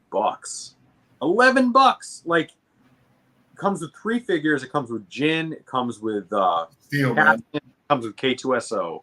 That's a steal, dude. Steal. It is an absolute bargain. I should have bought another one just to keep in the box, but this thing is just fantastic. Oh, it's beautiful, man. Let the wing falling off deter you. So, but anyways, so between the Gungan sub for $6 and this one for 11, man, those are hard to walk past. This one here, this one might be my favorite of the Micro Galaxies. Oh, really? Okay. It's a good one. It's a good one. And who doesn't like the U-wing? Like, this thing is just absolutely ridiculous. It's awesome. It's sick looking shit. It's got a wicked looking, sharp design to it, man. Oh yeah. Hey, dude, do you have the Marauder close with you by chance? Well, I do, as a matter of fact. Oh, dude. I wish I got that a long time ago. So that will be my other Bantha bargain. So this one here, first of all, any of the Delta, the Lambda class shuttles, this one here, I mean, it's so cool. And what I like about it is the engineering, the wings both pop up. If you activate one, both deploy or retract. So that's really, really cool. It's sick, man. This one here, the landing gear, everything about it. Now, I'm going to put this in the Bantha bargain category because it was a decent price. I got it on eBay. I won it in an auction. It was like $25 plus shipping. So I'm not going to complain. But you could put it in the Toydarian Swindle because of the figures or the lack of figures. Yeah. This comes with 2 figures. Now, the U-wing comes with 3. Yeah. This comes with 2. And when you're talking about the Bad Batch, which, by the way, I'm a huge Bad Batch guy. I love the Bad Batch. Yeah, dude. Me too, man. It comes with Wrecker and it comes with Omega, which is fine. Yeah. But you got to give us another one, right? Give us Hunter. Give us Echo or whatever. But, I mean... Do you know what season 1 Micro Galaxy version of Hunter is going for on like eBay listings and shit? What is it? It's a crazy for a 1-inch figure, dude. It's like $40. So what was he in? Was he in one of those little tiny packs or something? I think he was. I don't know if it was like a speeder or something, dude. But he was he was in one of those little paddle packs you're talking about. Yeah. Right. So really, yeah, I mean, man. yeah, I mean, so it again. I know this is mostly like a Black Series show and a 6-inch figure show, but I'm just really high on the Micro Galaxy. So are you, I think. Oh, dude, And yeah. so but definitely get the Marauder at a good price if you can. Yeah. Definitely get it. Just know that you're getting Wrecker and Omega, which is fine, but it's outfitted for the whole crew. There's all kinds of gunnery stations, and there's an opening panel on the side, and there's a cockpit, and all of this. And you get 2 of them. And I feel like it should have come with 3, and at least give us Crosshair, give us somebody else, right? Okay. But I don't know if there's really not a lot of other opportunities to get the rest of the Bad Batch in this series, So I kind of feel like they should have given us one more. But all right, what else you got? What else you got? Well, you kind of got me stuck on Bad Batch now, and just like I really do love that show too. Obviously, oh, I know where you're going with this. I just like that Marauder is one of my. It's a newer style, newer Star Wars, but that's one of my newer ship designs as far as like newer style ships go. And the special thing about Bad Batch is that was one of the last things that George Lucas kind of had a hand in, other than Solo. Right. When Disney kind of took over.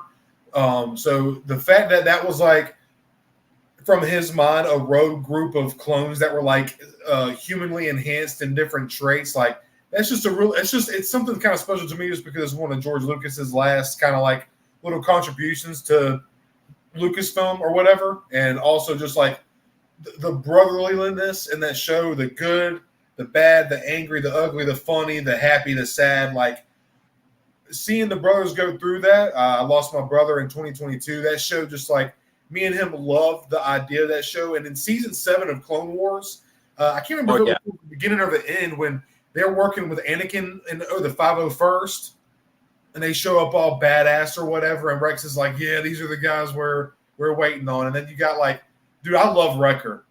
Like, here, I got a little desk buddy.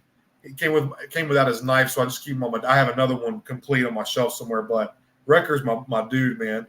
That's my boy. I love Wrecker. Yeah. And D. Bradley Baker, he voices all the clones in the Clone Wars and in Bad Batch. He is an outstanding voice actor, and he actually cares about the story and the characters, and he's a Star Wars fan himself.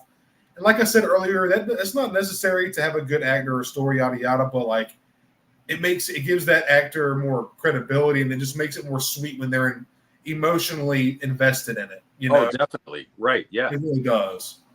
Well, I was going to say, just to wrap up this thing about the Micro Galaxy, is if you want to buy, if you had to buy one, buy the ATTE.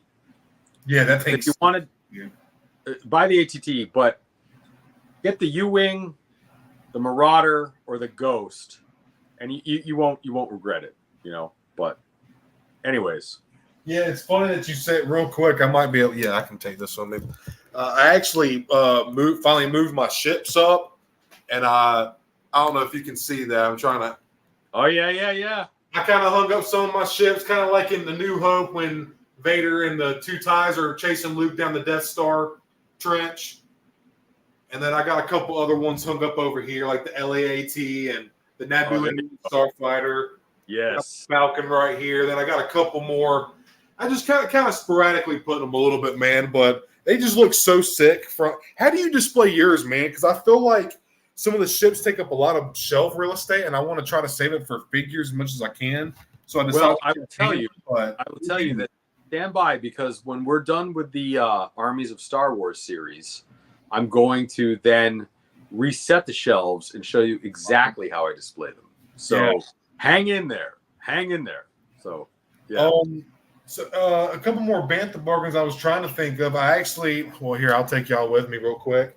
If you're wanting to get some, obviously, you older collectors and stuff like that, and I say older loosely, don't get all sensitive. Hyper's cool though. Hyper's a cool guy, man. I really like Hyper. But I did get these are some of the vintage. I've been getting a lot of stuff on eBay a little bit lately. Yeah. And if y'all, any Star Wars fans know, 3.75-inch figures is the like OG roots for any Star Wars toys. Oh yeah. And I've just kind of like found myself kind of experimenting again with eBay and wanting to get some of these older figures that me and my brother had growing up. And it's funny, I was talking to my wife about this a couple days or weeks ago, and I was like, it's funny, like, because I remember holding these things seemed so big when I was a kid, and now they're like so small. And I was like, you know what? That's not far off from they were this size of my hand when I was a kid. Right. Right. It's like it's carrying over. That's why it stimulates our minds and it activates like a part of us that we once knew when there was no responsibilities or like trouble before we like experienced the hardships of life and stuff.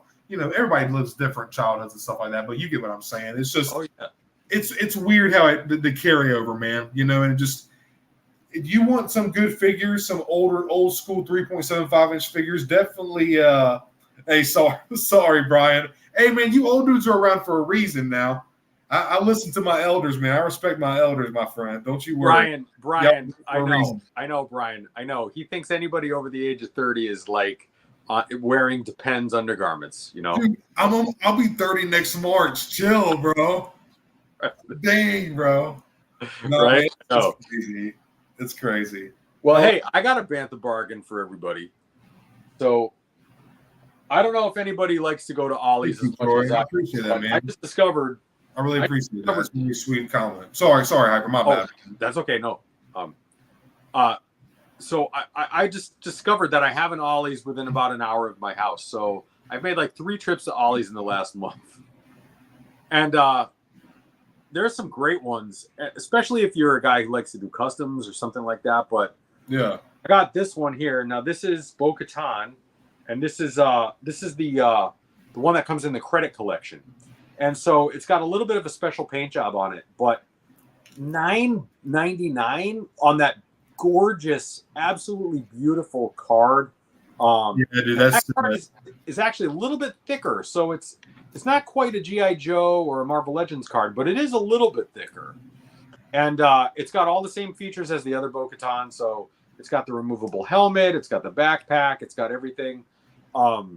Great army builder. So I'm planning on doing a bunch of female Mandalorians, like a army squad of them. So this is a great way to build your forces. But that's one. And then the other one here is I'm a huge Indiana Jones guy. Indiana Jones is probably my second favorite property, and of course it ties into Star Wars. Oh, and, yeah. I was able to finally get Kazem.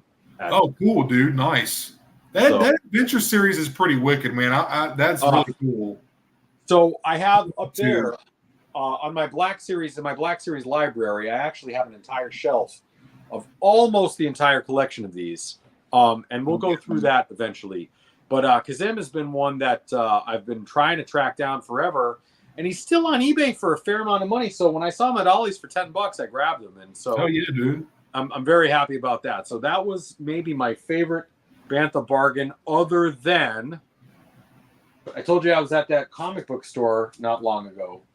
And I picked up two really important comics for me. So this one here is The Last Crusade. This is the issue. This is issue 1 of the Indiana Jones Vintage Marvel run. Damn. And I needed a good first issue of The Last Crusade, and here it is. And I bought this for $1. So I mean, can't beat that for $1. No way, dude. That's an instant. And then the other one is there's another great storyline. And I don't know if anybody's familiar with Star Wars Legacy, but Talon, man. That's Darth Talon, right? What's that? Is that Darth Talon? No, that's not her, is it? It is, yes. And Darth Talon, yeah, dude. Issue 1, issue number 1. So actually, usually comic books run with issue number 1 being the first. Obviously, that's why it's number 1. Yeah. There's actually an issue 0 of Legacy. I own issue 0, and it's cool.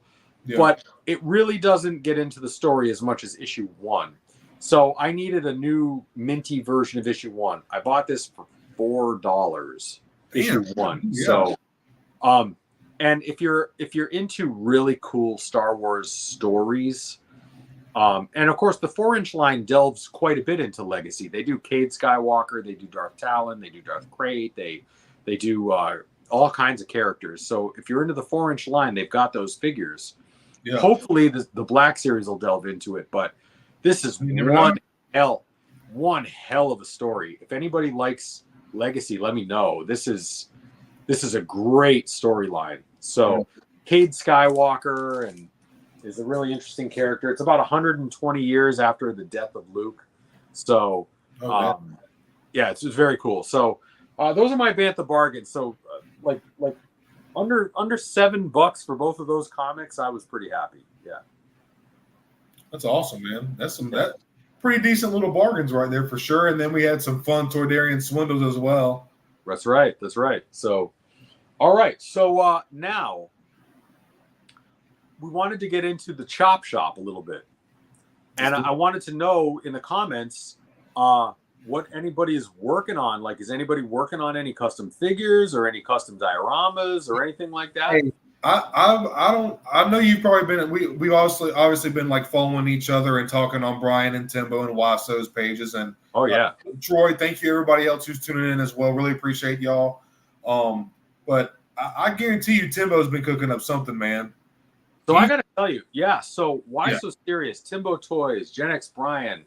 Man, there's some really good custom work out there, man. There's some really good customs. I've really enjoyed looking at your pages and looking at what you're doing, and I get inspired. You know, I mean, I'm nothing special, but there's some really good work going on out there, and in particular, I remember from Timbo Toys, you do a really awesome series of dioramas, almost like Mos Eisley, Mos Espa, Coruscant type of things, and you do a lot of really cool dioramas and cityscapes and things. Yeah.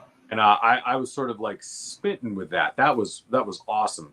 Why So Serious has done some really nice customs. Even your very first one there was freaking awesome. Thank you for joining us, dude. Yeah, it was really good. So, I mean, customs and dioramas are my thing. So, we'd love to know what you're working on right now, Yeah, so Wiso just put a wired cape onto his Return of the Jedi Boba Fett, and then Timbo is actually working on a 1/12 scale donut shop. If you haven't seen, go check out Timbo's channel. He's got like a really cool comic shop build that he's done, and it's pretty fucking cool, man. It's fun to see. Oh, that is awesome. I love that series. Yeah, man. It's fun, man. Yeah. Yeah, Mom, go follow Hyper. He's got some cool stuff on it. I'm actually going to start. I've gotten a lot of motivation from Hyper, and I'm actually, for Watto's Chop Shop, I have some other pickups that I have to start customizing my own dio. So I'm excited to get into that too. So everybody right now, we need to all stay on Stone's ass about this. We need to see. we want to see what you're cooking up over there. I mean, when I was a kid, I used to be into drawing, and I'm a guitar player. I'm a musician, so like I do have like an eye and an ear. I'm kind of artsy in a way, so seeing you do that, I'm just like, man, that looks like a lot of fun. It just looks. It can take a figure or a ship, and just it takes it somewhere real, man. It's just it takes you somewhere. It takes you away from here sometimes. Yeah, I mean, because I find that. I'm on a budget like everybody. I've got a house, and I gotta take care of my cars and my house, and I mean, exactly, dude. I wish I had this huge lot from Big Bad Toy Store coming and all this, but the reality is I don't. I've got to work in a budget, and so the way that I enhance my own collection is to just make the shit that I want, and so I know we talked about this a lot in the last one, but. Just make what you want. Just make it, and you're going to love it so much more, and it's going to mean so much more, and it's going to enhance the things you already have. Like, I look around my collection room, and I'm like, I've got so much. Why do I need to buy anything else? Like, I've got all this stuff. Yeah. And now it's fun to go back, and as much as I love the new releases and as and all those things, go back and see what you already got and build around that, because you bought it for a reason. You bought it for a reason, and you bought it because you must have loved it. You're gonna love it a lot more when you put it in an environment that you created yourself. 100%, man. Yeah, that's how so Troy said he's been doing a lot of dark washes and weathering on a lot of figures and vehicles. I've actually been wanting to put some washes on specifically my Falcon hanging up right here.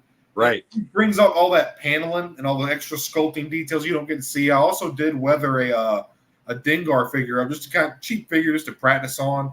Just did a dark wash on the undersuit, and then I'll grab it real quick. He's right here. Hey, that video that you did on Dengar, everybody needs to go check that out. That's a good video, because that really is a how-to on how to dark wash it. And man, that was my first time ever like painting a figure. I have a regular one. I should do a side-by-side comparison, but the original one is a lot more like he's got this brown color. I did a lot of so I gave the undersuit a dark wash. I don't know if it's picking up, but yeah. And then I gave everything else like some silver dry brushing. You would really be able to tell if I had the stock figure next to it. But go check out that video. I'd really appreciate it. It was really fun. It was super simple. If I can do it, you can do it. Hyper brags all the time about his stuff is easy, but I tell him that there's still an eye for that stuff, and he has the eye for that stuff. But like I said, super simple, and it was fun. You just get your brush barely dry with a little bit of silver paint and just kind of rake over the edges and the crevices and stuff like that. It really doesn't. Sometimes less is more, But with the wash, it's just you really can't fuck up weathering. It's all about how far you want to take it. But speaking of, I don't know if Savage Land is out there watching tonight, but he was going to attempt some Rick dye. That synthetic Rick dye, the way I dye the figures and the parts and everything, and I didn't know. I didn't know if he had tried that, or for that matter, if anybody else has tried any of the Rick dyes. So, if you're interested in dyeing skin tones, accessories, or armor, or any of that stuff, I've got a bunch of videos on how to do that.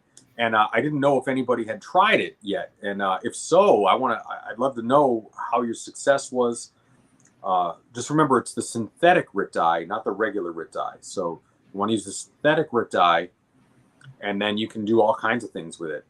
And so if anybody has any results on that, let me know. I'd love to know.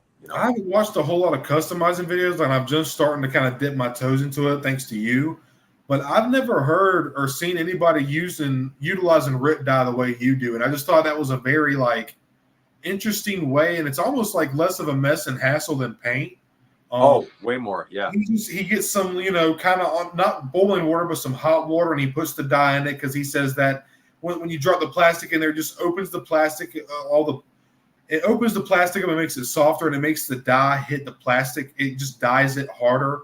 And that makes sense. But when he spoons it out and you just see that after effect, you're like, holy shit, that was only like 15 or 30 seconds. And it's totally changed, like giving it a patina or just giving it like a glow or like a different shade. It's really crazy. Go check out Hyper's Rick dye stuff, man. He does his G.I. Joes, his Black Series, and doing stuff like that, you can really add a whole lot of variety to your fucking collection too, man, and not make it feel so cookie cutter and uniform and shit. It's just fun. The other thing too is I wanted to mention. So I've already shot the series, and I got to get it out there. I'm still kind of editing it and kind of putting it together, and I got to do one section over again. But the Endor Rebel Troopers. I don't know if anybody's watched it, but I did a Armies of Star Wars shelf series on the Endor Rebel Troopers recently, and a couple of months ago I did one on the Hoth Troopers, and the big problem is that for whatever reason, Hasbro, in their wisdom, decided not to make the faceplates interchangeable, which is unconscionable because they really should have. The helmet of the Hoth Trooper or the Hoth Rebel and the Endor Trooper are almost identical as far as what you see from their face. And there's like two flaps that come down over the ears, and then there's a visor, like a hat visor type of a thing. Yeah. And really would have been easy to do. Now, some people, and I got a few comments on it, have sort of like just jammed the faceplate on or maybe taking an X-Acto knife and cut it so that the two faces are face plates are interchangeable between the two. Yeah. And that does work. I do have a video coming out on another way to do it that might be a little bit easier, and but certainly, yes, I would agree. For everybody who commented on those couple of videos that I did, yes, you can trim the little part on the actual head of the Endor Rebel Commando and have the Hoth face plates fit. So that is one way to do it. Timbo actually said something, man. I don't know. You could probably have a good answer for this. He said his first attempt to rip dye was a failure, but he got the neon green color, but it might have been the wrong. Is there like a specific kind that you buy, Hyper? Yeah. So remember, so it must be the synthetic RIT dye. So when you buy the RIT dye, it's going to say RIT dye on it. It's going to say red, green, blue, yellow. But if it's the synthetic, there's going to be a call out on the front of the bottle. It's going to say synthetic RIT dye, and that's what you need. If you buy the regular stuff, it's not going to work that great. That'll work well for soft goods and stuff like that, but the synthetic RIT dye is what you want.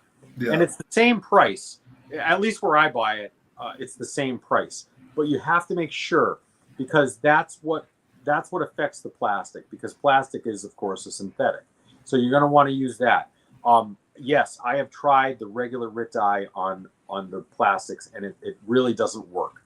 So, and there's maybe like 8 or 10 colors, which limits you, except for the fact that you can blend the synthetic RIT dyes together. So you can kind of get different shades. You can't get every color under the sun, but you can do things like, so let's say you wanted to dye something blue. You can use the synthetic RIT dye, and you can dye it blue. Yeah. And however, remember, it's kind of like there's sort of like a law of physics that applies to this. So if you have something like, for instance, the Mandalorian Death Watch helmet, that is blue from the factory. It's made in blue plastic. Right. So if you dye it red, it's going to go a burgundy red, not bright red, because the color of the base is blue. You see what I mean? So, yeah. So it's only going to go darker. It might go a red, but it might not go bright red. But there's a way around that. You can buy the prototype Boba Fett, and that's all white armor. That's white plastic. So if you want a brilliant red or a brilliant blue or a brilliant purple or whatever color you want, get yourself a white plastic prototype Boba Fett, and that whatever color you put it in, that's going to be the pure color, the pure blue, the pure purple. Okay, so other things you can do are, remember, sort of like the color wheel when you were a kid. If you have blue and you have yellow, it's going to go green. So you can do that. And Stone, the figure I sent you is kind of an example of that. So you can take the Mandalorian figure and you can take blue and you can, like the blue Death Watch, and you can put it in the yellow synthetic RIT dye, and it kind of has like this cool thing that happens where it's somewhere between blue and yellow. It's not quite green, but it's something else. And so, you know what I'm saying there, Stone? Like, right. Yeah. Right. So if y'all see this one here on the right, this is a custom. When me and Hyper first kind of linked up, he gifted me this. Just gave it to me. No, nothing in return. Which I've sent him a gift and as a thank you, but it's kind of hard. They're all back here. Right. You can see how blue. This camera is so fucking weird, but you can see how blue this one is compared to the one on the right. And it's hard to tell on this camera. My light's a little bright, but if you were to see this in person, it is a night and day difference. Honestly, like what he's done with that. Didn't you put this in a yellow RIT dot? Didn't you, Hyper? Yeah. So the yellow. So my little trademark is everything that I do, whatever color I use, I then dip it in a yellow, because the yellow gives it this sort of really interesting weathering. Wouldn't you agree, Stoned? Like it's like the word we use. It kind of gives it like a patina. You know what I'm saying? So Timbo, you won the last custom, right? Didn't Timbo win it? Yeah. Yeah, it was So- Timbo, man. So Timbo, if you look at that particular Mandalorian that I sent you, the one that you won, if you look at it in certain lights, there's a yellow hue to it. I dyed that armor is black. It's the blue Death Watch dyed black, and then after it's dyed black and dry, then I dip it in yellow, and that gives it that sort of patina. So that's there's certain things you can do with Rit dye and certain things you can't do with Rit dye. So, and as you get farther along in the process, if you continue on with it, you'll see what I mean. And so flesh tones, for instance, black flesh tones are going to go darker black. White flesh tones or Caucasian flesh tones are going to go darker Caucasian flesh tones. You can't make a Caucasian flesh tone lighter unless you paint it. Like a primer type thing. What's that? Like almost kind of like giving it like a primer, like a white primer. Right, exactly. So, you just mess around with the Rit dyes, and you'll see, you kind of figure it out. But some paint does take to the Rit dye and some paint doesn't. So it's just sort of a learning curve, and I still learn with it all the time. I've been doing it for a couple of years now, and every time I Rit dye something, I get a different result. Different plastic. That's cool though. Yeah. So, like, for instance, another thing is like different plastics. I know immediately when two of the same figure are made from different factories, because the Rit dye will take differently to the two figures. You know what I mean? So you might have, let's say you have a Stormtrooper made in Macau, and they use plastic batch X. And then you have a Stormtrooper made in China or Taiwan, and they use plastic batch Y. Yeah. Those are going to be different Rit dyes, right? So you have to kind of know what you're working with, Yeah. Yeah. Real quick, just getting into, I didn't, next time I'm going to try to go Hyper's route as far as getting material, but if you don't have a Lowe's or a Home Depot near you, you can go to a Hobby Lobby. Me and my wife were out running some errands and just driving around, cruising around today. And I did pick this up from Hobby Lobby. It was $11, but oh yeah, it's two pieces, and it's 11.9 inches by, what is that? Where's the inches? Almost an inch thick, 11.9 inches wide, and 47 inches long. So this is all one piece. There's two pieces in here. You can glue these two together, cut it how you want to. So watching Hyper stuff, I did pick up some of this board. I plan on doing something cool with this. I'm going to kind of do like a build along video series, and I'm going to give credit to Hyper in all those videos. I also getting a couple supplies that Hyper was using. I got some of these just to kind of help get some of the glue and the materials down. The only thing I didn't get Hyper today, my wife was trying to snag me everything up today. The one thing I didn't get was the paprika, but I'm working on it. I'm going to get that fucking paprika, dude. I'm going to get paprika, man. Paprika is the answer to everything. Dude, right? And for Geonosis, man, after this stream, whenever you all have a time, if you haven't watched it yet, y'all have got to go check out Hyper's tutorials on that, because that Geonosis dio is just, it's fucking beautiful, man. It is sexy as hell. I did end up biting the bullet. Me and my wife found this when we were looking at the foam, and I wasn't going to get the whole kit, but I had said something to you about it. I sent something on Amazon. I was like, hey, man, would this work for what I needed to do? And you were like, oh, yeah, you would definitely use all that at some point or time. And then I held off on it. I was just going to get like one of the simple implements. It was just the heating coil and the actual straight line. And I was like, I'm just going to get that for $15 off Amazon. But we were there, seeing the whole thing, $22, $23. I went ahead and grabbed it because why the fuck not? I'm give me a step closer to trying to show off Hyper's mentorship, if you will. So what are you gonna make with that? Are you gonna make a Geonosis yourself? Oh, dude, I'm gonna do the Geonosis. I've seen that shit, man. You've inspired me and motivated me. I really want to try that shit because that ATTE looks fucking insane on that thing, dude. You really got my gears going. Right you know what? I could probably. It might not look that good, but I can probably do that. You can do it, man. You can make it better than me. I don't know about that. Yeah, you can. I also did pick up. This is kind of some of the more expensive shit. I should have tried to look around a little bit more, but I'm trying to get it in a pinch, and we were quick. But this is I was trying to get into focus, if it will. Aileen's Felton foam. Oh yeah, yeah. But it's clear drying glue, so that's really the main point. You just want something that's going to dry clear. That was Hyper's main intention, because when you spread it out, it looks like gooey and white like regular goo, but then it dries clear, so it helps all that paprika and all that, or not even paprika, that's what mine, but any kind of extra material you're using, it just helps keep everything molded to the diode, to the foam itself. So I thought that was a really important part, and he made that very clear to get clear glue, so I made sure of that. I also picked up something else that he did that really enamored me was when he started making these paper mache rocks, and it just Here we go. blew my mind. I have a cookie sheet ready and everything, dude. My wife we were doing stuff with the dishes, and we were like, should we just need to throw this away because our oven's small and it doesn't fit? And I was like, wait, keep it.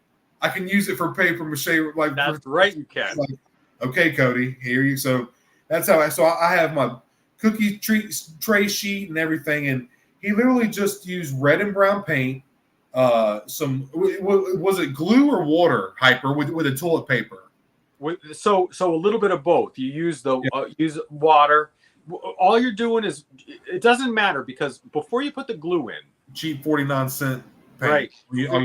Right. So the best part about the whole process to me is whenever I make a diorama, and Stoned, I showed you some Hoth dioramas I made and some other dioramas I made and stuff. And the fun of it is people think these things are like, hundreds and hundreds of dollars to make.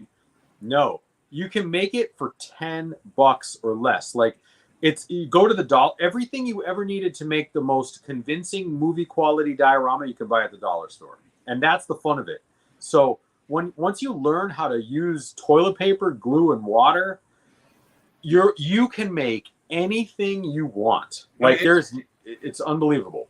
Hyper, man, it blew my mind when you did it, because the one thing that people always want to flex and act like they have money, and they want to act like this and that on social media or whatever. Like, and the truth is, this is hard times, and I'm a real motherfucker. I'm going to say it like it is. We all struggle with bills and life, job, financial issues. Like, we're all on a budget on some kind of way. We all make different kinds of money. That's not even the point. The main thing is you just want to have fun with it and not break your fucking wallet doing it. It's just something you're doing for fun, and it enhances your display.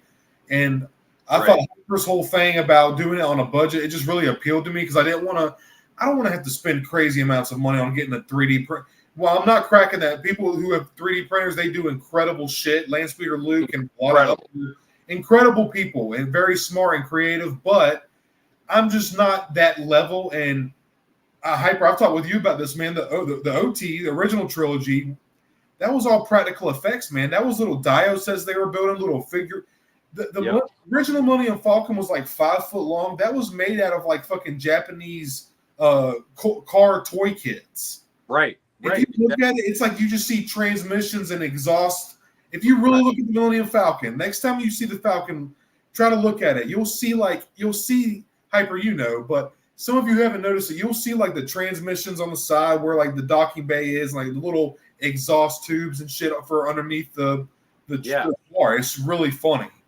So it's funny you should say that, because one of the Bantha bargains I'm most happy about, I didn't even bother mentioning, was, so, if you go to Hobby Lobby, you walk into Hobby Lobby, and at least the one in mine, there's like kind of like a clearance section in the front.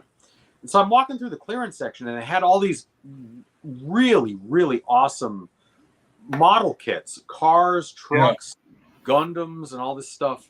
Oh, cool, man. And like, I'm talking about like $2 or $3 a piece. And so what I did was I just bought like 4 or 5 of them, and there were $2 or $3 a piece. And then there was like a 30% off coupon. So for $10, I walked out of there with 4 model kits. And the great thing about having a selection of model parts, if you're into dioramas, is all of a sudden now you've got everything you ever needed for, I need a pipe, I need a engine, I need something that looks like a computer or a tire. You got it right there. You can just cannibalize those parts and pieces. And so while I didn't use any of those in the Georama, in the Geonosis dioramas, I got you. Geonama, Tongue twister, man. right? They're great to have because they will definitely be used in Tatooine or Watto or any of those things. So, never, if you start to become a diorama person, every single time your wife throws away a yogurt container or some sort of plastic clamshell casing, you look at it and you're like, that kind of reminds me of something. And the next thing you know, you've got this giant container of shit that you've collected for your diorama, and then your wife is like, are you serious? Can we throw this away? And I'm like, don't touch it, woman, don't touch it. Yeah, leave it alone, I can use that. Exactly. But anyways, yeah. Real quick shout out to chat. Real quick, I wanted to say something to Timbo. He actually said something to you. We were talking about the custom figure that he wanted our first live stream, the custom Death Watch Mando, courtesy of Hyperdrive. He said it was a phenomenal figure. Also, he did do a little quick video about that, giving me and Hyper a little shout out. So I wanted to tell you thank you for that. Appreciate you. Yes, thank you so much. Yeah, we really do appreciate that, man. And then Troy down here said Landspeeder Luke changed the Black Series community in the best way possible. And I can't remember if me and Hyper touched on that in the first stream or if it was just me and him texting or on a phone call. But we were talking about Landspeeder Luke and just like his creativity, man, just that guy really has changed the community for TVC and Black Series, man. Oh, definitely. Dude, when he finishes that 12-inch, that 1/12 scale cantina, people are gonna go fucking crazy for that. Yeah, and so, and I know we've mentioned it before, but certainly, if you are a 3D printer artist, props to you. That is amazing stuff that you guys do. I own a 3D printer myself. I use it sparingly. And if you're someone who likes to write code, if you're someone who likes to use, those different types of graphic design programs, you're doing incredible stuff. I like to use my hands and physically create things. And so it's just a different mindset, and but both have their merits, both have their detractions. And I think the greatest thing you can do is sort of combine those two different types together. And then when you take something organic and 3D printed, then you've really got something interesting, at least in my opinion. I totally agree. Totally agree. Speaking of, so if you are watching this, now that when we do one of these live streams, we do a giveaway. And I just wanted to mention, remember, I don't know if you were aware, but we are giving away this custom Captain Rex if you are Cody's age or younger, Nick Sant if you are my age or older, okay?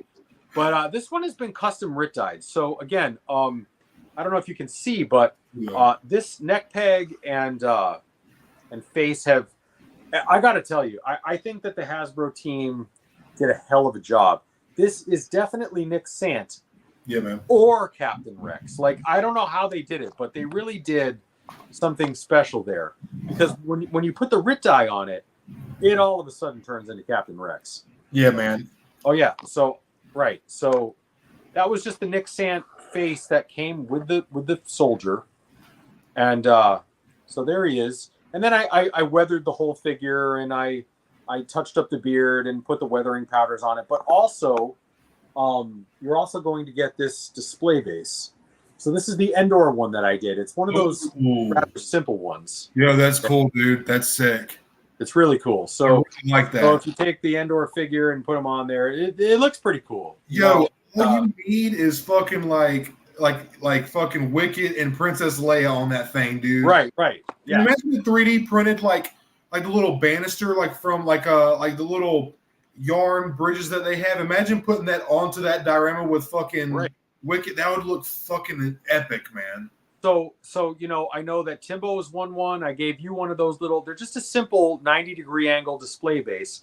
You can put about 3 figures on them if you want. And it just kind of rounds out the set. So somebody's going to walk away with that tonight. So, just for being part of the chat, basically what we do is everybody who's participated in the chat. Thank y'all so much. Yeah, thank you so much. and somebody will do that, and then we'll reach out for your contact information, and I'll mail it out to you. Okay, so that's kind of what we want to do, and then we hope that you would tell your friends about it. One of the things that is important to me, and we've discussed this before, is I would much rather have a small community of people who are really into this than begging and begging and begging for likes and subscriptions and all that stuff. And I would rather give it to someone who really likes it than just someone who's just wants it to say they won something, right? So but on the same note, if you know someone who's into this type of stuff, Stoned and I would love it if you passed it along by word of mouth that way. I think sometimes it means more when it comes from somebody else than from us, right? So if it's worth checking out, I'd rather have someone else say it than me, right? So that's kind of the goal for me, anyways, on my side of things. Brian's got a question for you too. He was asking how you attach the print for the background for the diorama. Super easy. Okay, so question, Brian. So these are super easy. What it is you can either use plywood, like regular 3/4 inch plywood and 1/4 inch plywood, or I actually had some engineered lumber. I was actually retrimming the trim of my house, and I had some engineered lumber, that white engineered, like ASIC, Coma, Home Depot, they all make it. And I had a piece of the 1/4 inch plywood, engineered white plywood, and then the 1x8 trim. And so what I did was I just took 2 screws and I just countersunk the screws in the back. Now, Stoned will tell you, I cover the backs in like a black felt. And the idea being that if you put it on a table or a shelf, it's not going to scratch the shelf. And it kind of makes for a nice finish. And then on the front, this is a piece of black paper. It's about 25 cents from Hobby Lobby or Michael's. And then this piece here is actually a piece of printed paper that I got from Michael's. And it's actually like a forest with a galaxy scene in the back, or like an Aurora Borealis type of scene. So cool. And what I do with that is I actually take some Gorilla spray glue. They sell it everywhere. Any Ace Hardware, wherever. Just get yourself some decent. I use Gorilla. It doesn't have to be Gorilla. It can be any other spray glue. Elmer's. Nice, with a nice tack to it. And then what I do is I affix the paper to the right configuration that I want, and then I cover all 4 sides of it with the glue. And I give it about a minute till it really tacks up, and then I spray the other side with that glue. Sometimes I use contact cement. I don't know if anybody had ever used contact cement, but contact cement is usually comes in a can, and I put it on with a roller. So you can either use the Gorilla Glue from the spray or the contact cement in a roller. And you roll all sides with the contact cement. You give it about 10 minutes to kick. What I mean by that is the contact cement takes about 10 minutes for it to cure to the point where it's no longer wet and it's tacky. Yeah. You do both sides. You do the wood, and then you do the paper with the contact cement. And then all you do is you just take it and you roll it on, maybe with like a hard roller, or use your hand and just flatten it out real smooth. And then what I do is I take the edges and I just sort of fold the edges, almost like you're wrapping a present. Okay, if that makes sense. So you just take it and you're almost like wrapping a present. You just fold the edges down, and then I hit each edge that I fold over is also hit with a little bit of contact cement. And I let that sit for about 5 or 10 minutes, and then I just press it flat. And it just makes a really beautiful, seamless edge. Yeah. Stone, you've seen it on yours, and Timbo, you've seen it. You can actually see the folds that I make. Yeah. But you don't. You see them, but you don't. And then on this one, yeah. So,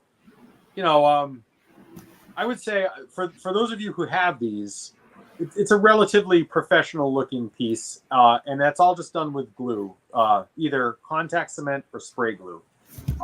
And you can do anything you want. I mean, Michael's in particular Michaels has these different backgrounds, and there's like 30 or 40 really cool backgrounds. I like Michaels, man.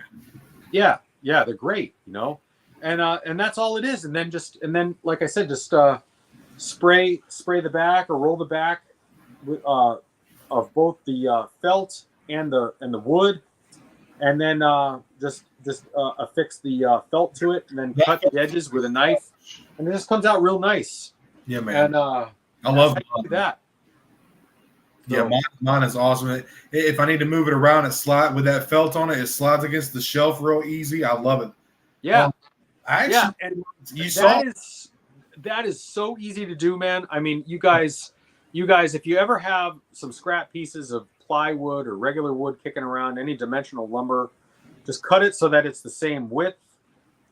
And before you put the screws in it, do the base. Wrap the base with the paper that you want on the base. Then wrap the background with the paper you want on the background. And then once they're set and cured and ready to go, then you take the screws, you make the right angle, you put it on, and then put the felt on it. The other thing is the backgrounds. So Michaels is a great source for this. But if you go to like the dollar store or any of those types of places, they actually have like, I don't want to say coloring books, but like activity books for kids, like little sticker books and all of this. And they have this glossy back paper. Yeah. And in those books, they have Mandalorian ones right now where they have like scenes of Tatooine and stuff like that. And you can go and buy those for $1. And each one of those activity books for $1 has 10 of these awesome backgrounds. And I've actually done those as well. So there's all kinds of ways to source the backgrounds. Very, very cheap. I mean, you can make those for pennies. $2 to $4 a piece is all you would need to make one of those, So I want to say something then.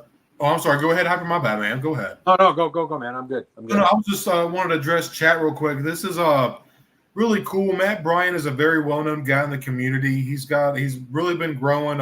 He's been collecting for about 4 years now, 5 years, something like that. But he's been kind of noticing my videos, and it feels really good to get some recognition from someone like him. If you're watching my stuff, you probably already subscribed to Matt, most likely. But if you haven't, definitely go check out his channel. He has a lot of awesome reviews. So Matt, thank you for tuning into the show, man. It really does mean a lot to me and my buddy Hyper here. I know you're very well known in the community, and you're very educated when it comes to Star Wars. And just thanks for tuning in. If you can, man, I'd love for you to check out the earlier part of the stream. We've been going about 2 hours. We talked about some Acolyte. I'm not sure about your thoughts on that, Matt. We talked about Acolyte. We talked about our recent pickups. Me and Hyper, went through a pretty fun episode, man. We've gone through a lot in the past 2 hours, man. Oh yeah, hell yeah. Is there anything else that people want to talk about right now, or any other questions, or doubling back on anything, or let's open it up.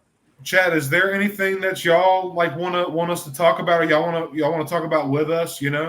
That's one of the cool things that I've really been wanting. Me and Hyper, when we had our first episode about a month ago, one of the main things about the community of Star Wars and collecting is the camaraderie behind it, and just having a good time and like getting excited for Star Wars, man, and just like reminiscing on being a kid and having these figures. And the camaraderie in the community, especially Star Wars toy collecting, is just really, really tight knit, man. And me and Hyper were really just craving that, and we just really enjoy engaging with all of you, and also growing our channels in the process. It's just we have a really good time. Oh yeah. Thank you, Matt. Thanks, man. I appreciate that, dude. Whenever you get the time, I don't want to force you like, oh, you have to watch my stuff. No, if you put it on the background, I would really appreciate it, man. I hope you enjoy it. Thank you. I really appreciate it, Matt. Me and Hyper do. Thank you all for tuning in, man. Absolutely, man. Absolutely. And again, for me, it's all about having a core that's really into this. I mean, I look at so many channels, not just in Star Wars communities, but G.I. Joe communities, and there's always like a toxicity that seems to always pervade those types of things. And I don't want to have any of that, at least on my channel. I'm not about toxicity or any sort of bad vibes. This is all meant to be fun. you know. 100%, dude. If ever it's not fun, let me know, because, you know, I don't want to be part of anything that's not fun and positive, you know. So, you know, I really want to be, make myself available to people, especially who like to customize and build dioramas and stuff like that. And it's all about sharing ideas. And certainly the other thing too is, like, if you know a better way to do something than what I'm talking about, let me know right away, because I will do it. This is not about egos or anything like that. Like, I just want to learn cool ways to do stuff, you know? Yeah.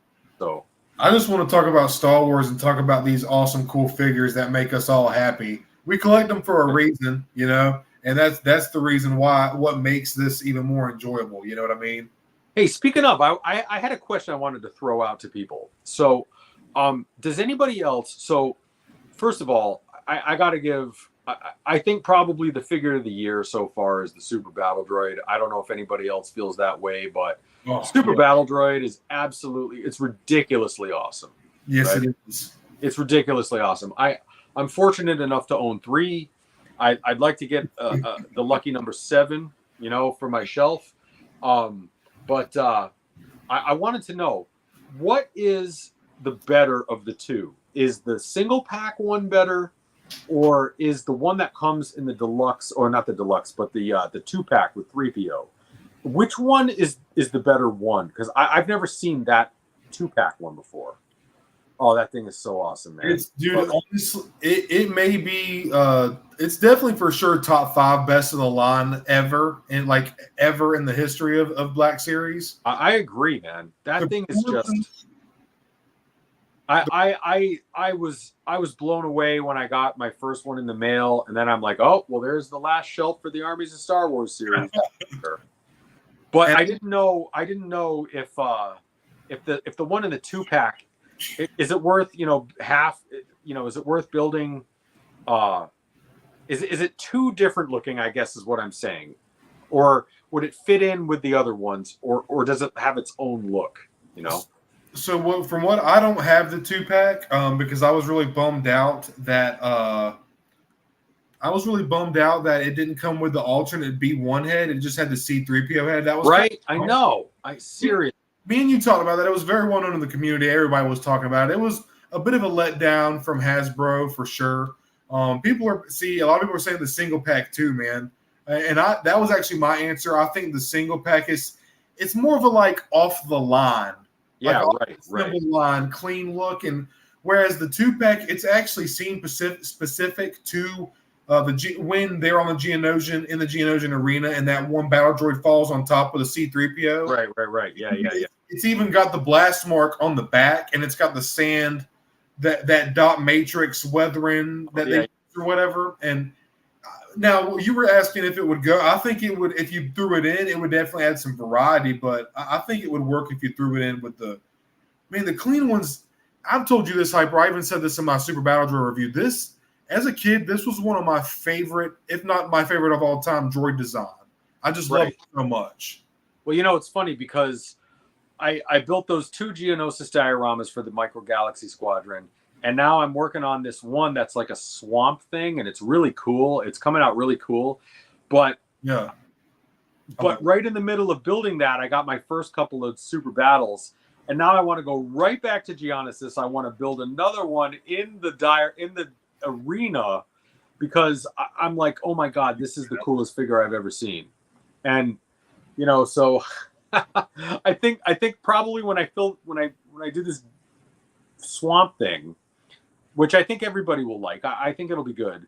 We might revisit Geonosis much sooner than planned, because I really want to build something for those figures, because that thing is, wow, was that a banger of a figure, at least in my opinion. Yeah, so I kind of feel what Matt was saying, though. I do understand, like, probably having too many of those weather battle droids probably would look a little off, especially with the clean ones. So I definitely get what you're saying.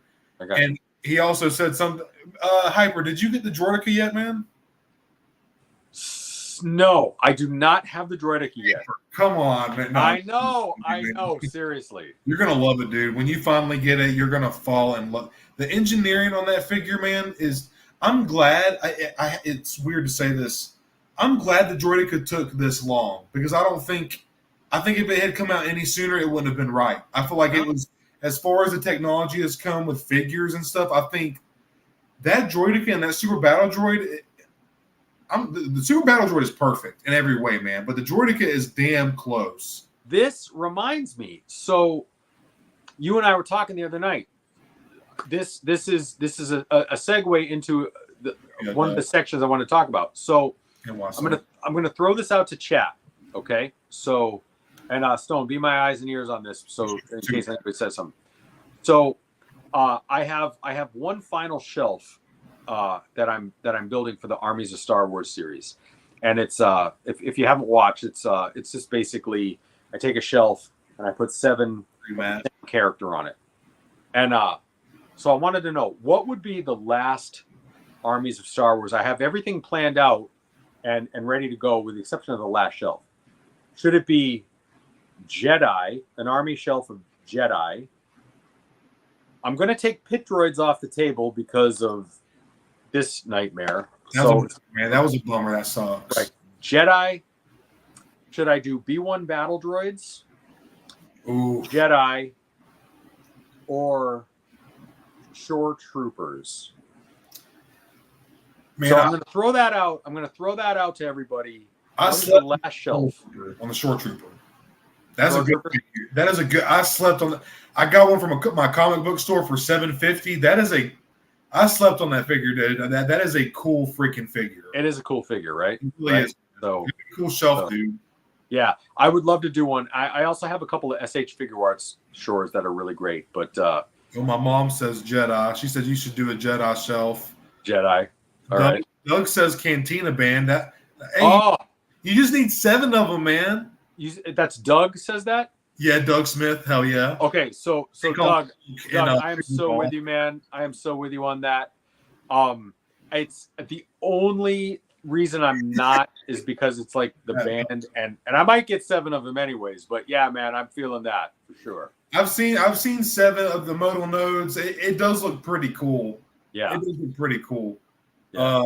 Hey, now I'm with Matt. I'm a sucker. I love the prequels, man, especially obviously episode 1. And the B1s and the Super Battle Droid, I just love droids. They're so cool to me. The B1s, just when you have 5 or 6 together, they just look crazy. But Matt did say you'd have an avalanche every day. That's true. Well, that is true, man.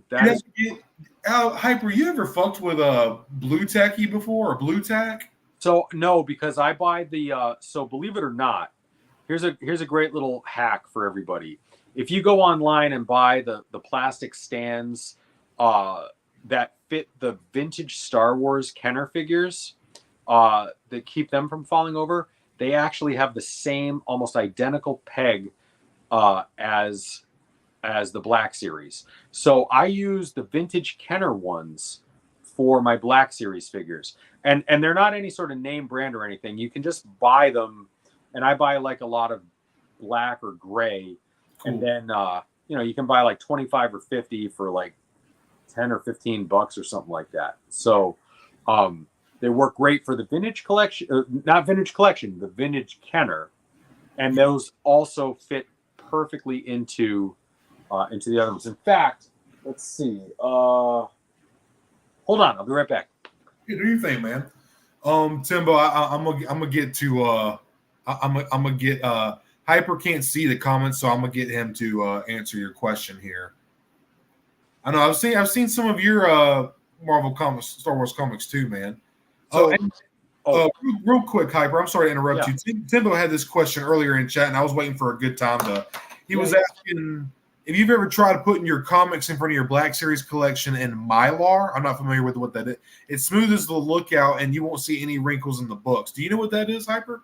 So I have the bags. I have the bags, the classic comic book bags, and I use the acid-free paper. The acid-free bag. What's that? What is that? What Mylar is? Sorry to interrupt you. So I don't. Is it? I think they are Mylar baggies. Yeah, they are Mylar baggies. Yeah. And I bought like a sleeve of like 500 of the bags. If you're into comics, you know what I'm talking about. So I buy the acid-free white backers, and then I put them in the Mylar bags. So it's really, really hard to film comics in bags like that because they just seem to show every single little wrinkle. Yeah. So I know, because it's what I notice is, for anybody who might want to do it, from my perspective, they look absolutely flat, clean, clear. Like you don't see any sort of light bending or anything like that. But then through the lens of the camera, at least my phone, there's sort of that, refractory light and reflection and crinkly look, which is not present in real life. So I don't know how to change that at the moment. So Timo did say it is a thicker plastic. It's different from normal bags and boards. Okay. All right. So real quick, I actually just thought about this. I totally forgot. I want to hear your thoughts and y'all in chat, of course. We didn't even touch on the PulseCon reveals, man. We got Bacara, the commando droid. We got Prince Xicor. We got a lot of shit. Let me just show real quick. So I forgot about that. Go ahead, man. Yeah. So this is obviously K2SO, which is another one of my favorite figures, and these are the Kenner vintage figure stands that you can buy online, and they actually fit the pegs, the foot pegs of the Black Series figures absolutely perfectly. So, and they just stand flawlessly. So if that's your jam, go for those. So that's a great way to do it. So my K2SO is leaning against the wall in the back of the shelf. Oh, dude, you got to get you some of these. They're going to be great. You'll never worry about it again. You're the guy, man. Hell yeah, I have to pick those up, dude. Right. So, but hey, thank you for the tip on the Mylar bags. Definitely, I would definitely try that. Maybe I'll convert to those and do it. So, I don't know if people like the comics. Some people seem to like them. I think it's just really cool, sort of like, it's just a great way to show two things at once, from two different genres. But the Star Wars comics, man, are near and dear to me. But anywho. So I kind of wanted to talk about, and now eventually I'm going to look where I work. Me and Hyper talk about this. I'm a caveman. We're just a couple of cave dudes having a good time. But eventually I'm going to get better at this, and I want to have two monitors where I can screen share so we can look at images together at the same. But now what we can do is just like, obviously we've seen the reveals, but we can just go through and talk about them. But first off, I just wanted to talk about. I'll tell you what. I'll skip. I want to talk about the commando droid, man, from the PulseCon reveals. That was probably one of the most fire Black Series waves that has come out in a long fucking time. I think it's the best wave that's ever come out. I'm just gonna say it. Yeah, man. I think you're right in that statement, dude. Every figure, because like even Prince Xicor, man, I'm not a huge. Me and you talked about this. I know you read the books, and I actually picked up a Timothy Zahn book today. I forget which one it was. It wasn't the trilogy; it was a different one with him and Vader on the cover. But what was I saying, man? I lost my train of thought. I'll be doing that. You were talking about the reveals, the PulseCon reveals. Yeah, dude, Prince Xicor, even though I'm not like a huge Legends guy or heir to the Empire, that is a cool looking fucking figure. I would pick it up just because it's a different species alien. That species is in Clone Wars for the Black Sun Syndicate, so that would be, put them in your Clone Wars shelf. Fuck it, it would look cool. Oh yeah. But getting back, we got some fire reveals, man. I just wanted to touch on the commando droid. What is everybody's favorite in that reveal? That's what I want to know. Like, I'm sorry, real Watto tuning in all the way from Germany. Big shout out to Watto. Been supporting me and Hyper for a long time now. Thank you so much for tuning in, Watto. I know you're all the way in Germany. It is 5 a.m. You are a trooper, dude. Thank you so much for hanging out. Wow, man. Thank you so much. Go check out Watto's channel too. He just started it up. He's a growing YouTuber and really cool guy, so go check out his stuff too. Definitely. I really like his channel. Yes, for sure. Yeah, Matt said the same thing. I was pleased with pretty much everything revealed at PulseCon. Absolute fire, dude. Like, every figure was somewhat desirable, man. Everything. Can we even just take a moment and acknowledge how outstanding the Luke and Leia figures are from there. I mean, dude, that Leia, that gives Carrie Fisher some. Now, to me, in my opinion, the archive version of Leia is not bad. The soft goods are wonky and hard to mess with, but that photo, I actually kind of like that figure. I like that version of Carrie, but this one here takes it to a whole other. The photographs is getting better and better, man. Yeah. Oh, I can't wait to get my hands on that entire wave. And then, but you wanted to talk about the commando droid, which yes, who doesn't that thing is awesome. It's wicked as hell, man. And it's the color scheme is like they got the Clone Wars kind of like brownish green color, and as good as the Super Battle Droid is, like because everybody was wondering how it was going to stand because droids are a little weird, but I just feel like the Commando Droid is going to be good. I think I forget who was saying this. I think it was Matt. I believe this was you. I actually heard on one out of the basement streams very recently. You were saying you just pre-ordered one for now, see how it stands, and then you're going to get more after, depending on how. I was like, you know what, I'm going to do. That's a great way to go, man. Great idea. I was like, you know what, I'm going to, because honestly, I would need at least 3 or 4, man. I'd be happy with 2, but like 3 or 4 would be just like perfect. You know what I'm saying? I know. Yeah, definitely. How many people are in the chat right now, just out of curiosity? We have 6 people watching. It did get up to like 11, 12 at one point. Okay. All right. Yeah. So of all of you who are with us right now, more people with us. What is the one that everybody wants the most? Like if you had to pick one out of that unbelievable wave, what would be the one that you would want if you could only have one? Which one would it be? Oh, dude, that's evil. Why would you do that? I know, right? I know, seriously. Oh, that's a tough one. So because I'll tell you why. Because I'm in that position myself right now because like I said, with redoing the kitchen and being on a tight budget right now, I'm probably going to have to make that choice. And so the choice that I would make right now, if it were me, I would probably go with xicor. And the reason is because he's just so unique looking. He is, dude. I was trying to look him up. Right. And so, I'm going to get them all eventually. God, that is so awesome looking. Dude, there is so much sculpting on this figure, and it's got these drapes coming off of his arms are soft goods, and then the skirt is plastic. So it's kind of like Palpatine, the Darth Sidious that was just released this year. It's because the hood is the sculpted plastic, and then it has the soft goods. Yeah. So I thought that was pretty cool, man. The sculpt just looks really good. Brand new sculpt. There's no well, actually, that's a lie. There is reuse, but it's from the new Luke legs, the new Farm Boy Luke. Yeah. They're the same. Prince Xizor has the same legs, but they're new legs, and it's underneath the skirt. So, like, who cares, right? Did anybody read or play Shadows of the Empire?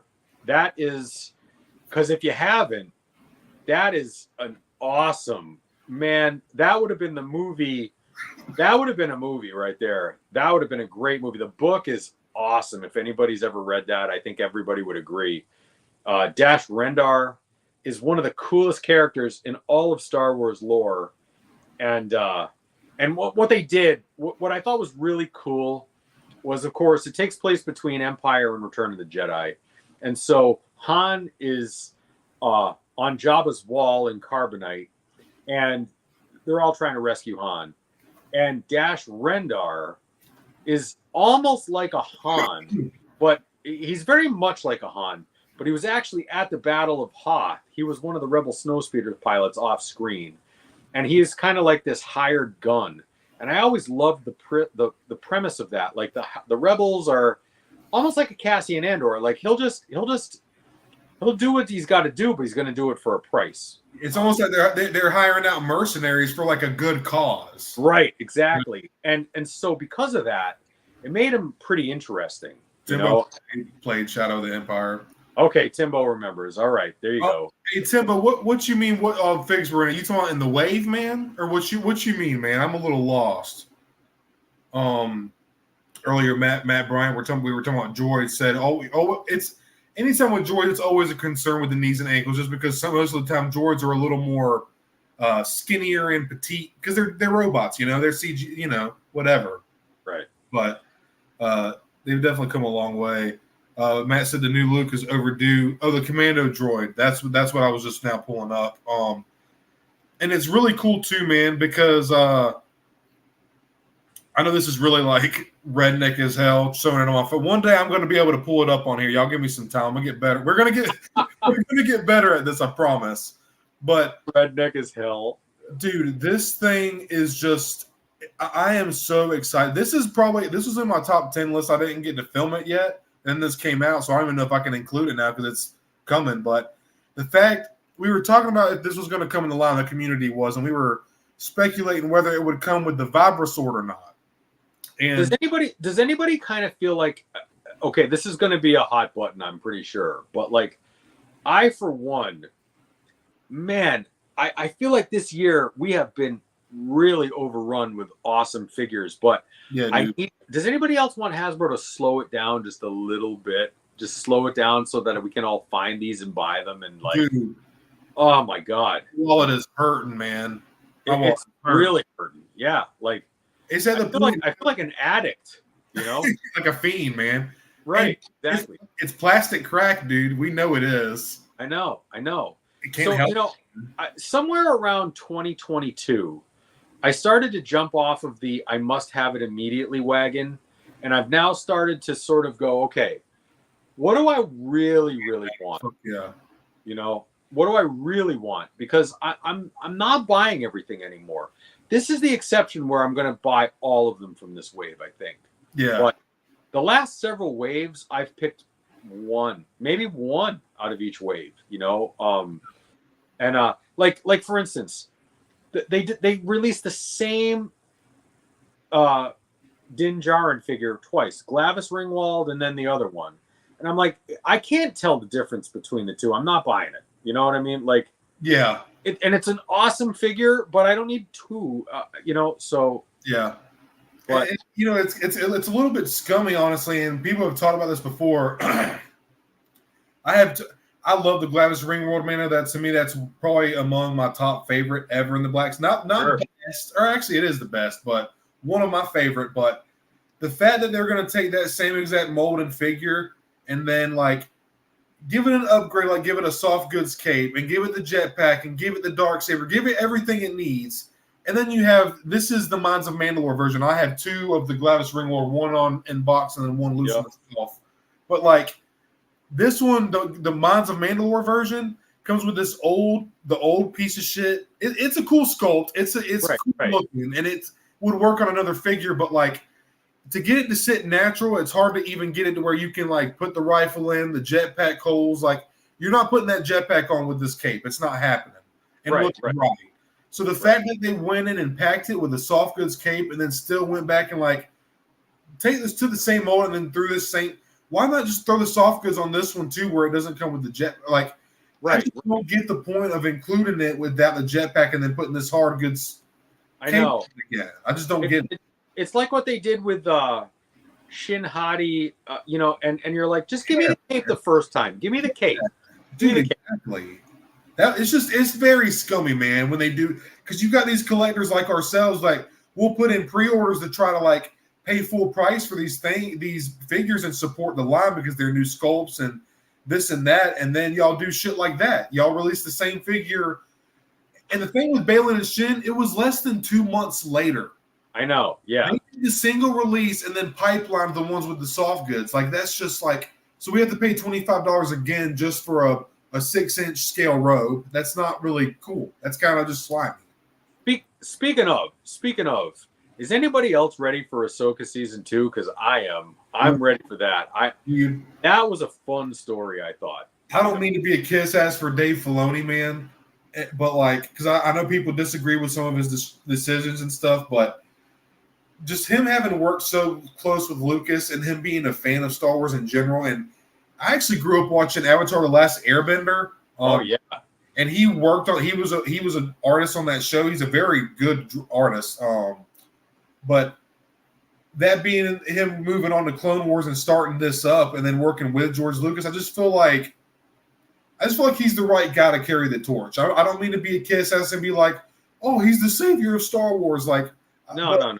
I really do feel like he's doing a lot for the franchise and like keeping it true to the true. Not I don't want to say true. I said that because you can have casual fans and still be a true fan, but like keeping it true for the hardcore fans, if that makes sense. Right. Like keeping the inconsistencies down as much as possible, making the characters interesting, putting thought and like emotion into the story, emphasizing on like family and like just that's what Star Wars is about. You know what I'm saying? And like some of these newer shows, I just feel like they're trying to capitalize on the name, on the franchise of Star Wars. Right. And this is just such a good figure, man. You have the new holster on this, the brand new blaster, like. It's just a shame that they do stuff like that, but it's a good figure. The helmet is really good proportion, but yeah. You know, that kind of feels like a Toydarian Swindle, really, at the end of the day. Yeah, there you go. It is a Toydarian Swindle. Exactly. One thing I wanted to talk, getting back to, we got a little sidetrack. Sorry, y'all. I wanted to talk about the commando droid again. This light is bad, but I want to talk about the commando droid because that's even there we go. There's no kind of weathering on this vibra sword, I'm sorry. And if you look in the Clone Wars, it's kind of got like a blackish slate gray look to it, and the sharp edge itself almost has like the look of a dark saber. It's got a very energized look, and this is just kind of like a fucking McDonald's knife sword that they threw in with it. So. But I feel like that's a simple thing, like some black paint, do a little wash on it, do something a little crazy on some white highlights on the blade, and you can really spark that up. I just feel like that silver gray, and then the way that the green, I don't know if you can see on the phone. I know I'm going to get better at this, y'all, and where I can pull up the actual picture, but you can see the joints and the shoulders have that green bronzish look to it, and it just makes it pop. And that sculpt just looks so great, man. And I'm just really looking forward to getting that, man. Well, and they were such dynamic characters too, so it's going to just translate so well. They're so agile. I hope they're very well articulated. I just hope they stand well, honestly. Well, that, and I hope there's more than one per state when they release it, because it's like, I feel like those are the ones that everybody wants, and we they're so hard to track down. Just send out a full case of them. Exactly, dude. Go ahead. I'm sorry. No, well, if you send out a full case of those, we're gonna buy them. There's not gonna be one left. Right. Like what are we doing here? Exactly, dude. So, looking at Leia here. Oh yeah. And then my phone it's not showing up well, but I mean that face sculpt looks incredible. And we have instead of that soft goods on the archive version, it's the hard sculpted plastic. So I do believe these are the old Leia legs. They're just painted because the old archive version has the flesh tone above the boot on her leg, and this one is just painted. Yeah. But that likeness is just it looks awesome. It does carry so much justice. And then another cool thing about this figure is the way that they did the hood. Because that's one of the notorious things about the soft goods is how wonky it looks. Yeah, we have the hybrid, not hybrid. It's all hard goods, the hard plastic. But look at how the hoods like lay over her buns. It's incredible. It reminds me a lot of the SH Figure Arts one that I own from many years ago. But it's when you have a Princess Leia that looks that good, that's like an instant all-timer right there. Man. Yeah, definitely. See, here's another cool shot that and whoever's been doing the poses, I don't know if these are 3D renders or promo pics, but they're doing decent poses. I know this looks like shit on my phone, but I'm just a way for us to go through and look at them. But yeah, Leia and Luke, man, I'm about to pull up Luke here. Luke, I'm gonna be honest here. I'm a little disappointed and this is no surprise. They have a hard time getting Mark Hamill's face sculpt right. But I just don't think that's not Mark Hamill. I don't know how good that's going to show up. Somehow he has eluded the sculptors, the 3D renders, everything for the last 50 years. I don't know why, but he does. Yeah, man. Now they've gotten a couple right, like the Dagobah Luke. It is. I really like that face sculpt a lot, man. You know what's weird is the greatest, in my opinion, and this is tragic, but the greatest Luke Skywalker face sculpt that I have is my SH Figure Arts for Last Jedi Luke Skywalker, which hurts me to say that, but yeah, it's a rare thing to get his face sculpt right, but we all we all know what that soft good that old school Luke is like. I actually have it sitting. Now, it is cool because it comes with the binocs too. And look at that though. Yeah, that looks awesome, man. See, they've been doing. That's a pretty decent. That's a cool pose. I'll give them that. It's a decent pose. Oh yeah. But I have like a little New Hope section with like the New Hope crew with R2, Chewie, Han, and all them. Have them somewhere, but that Luke, that Power of the Force cardback Luke is an atrocity. I would agree with that. It's rough looking, man. It's rough. Yeah. It's rough. Yeah. And I don't know if some people were. I didn't play the new game, but that's Dagan. He's the one-armed High Republic Jedi that awakens from he was like froze or whatever in the Cal Kestis game. I didn't get to play that one yet. I played the first one. Cool looking figure. I'm not super like. I'm not crazy about it. I'm not going to pick it up. But I'll be picking that one up. You're gonna pick that one up? Okay. I'm picking that one up. Yeah. Give your thoughts on it, dude. What you think about it? Well, so that was one of those things where, so like for instance, in some of the comics, there's a lot of High Republic type of looks, and that's really consistent with what you saw in some of the comic book lines. Yeah. So and there's also very much like almost like an elven look to him to me, almost like a Lord of the Rings type of thing going on there. It's funny you say, yeah, I feel you, dude. And I really dig it. So it's something different on the shelf. So why not? I feel like I'm going to go that way, but I mean, yeah, man, because if I know, I really wish I'm going to get better at this, y'all. I'm going to get it. Matt said it looks absolutely silly. I will say, man, the sculpting on the lightsaber. One day I'm going to be able to pull the pictures up on here, but the sculpting on the lightsaber and like the trim on the actual hard goods, I will say it's a cool looking figure. It's definitely got a lot. Like I don't know if it's hard to see, but there's some really ornate sculpting on his lightsaber, which he's from the High Republic, and they had very lightsabers. Yeah. So again, I wonder if that's more like a. With fandom being generational, is that a generational thing? Is it that's a question for another day. That'll be in episode 3. Oh, I got things messed up. Okay. Yeah. Matt was talking about that old TP Luke. That looks silly. My apologies. Yeah. 100%. Yeah. Yeah, what were you saying, Hyper? I'm sorry. I was just wondering, everybody, there are trilogy fans, some people prefer OT, PT, and even sequel trilogy.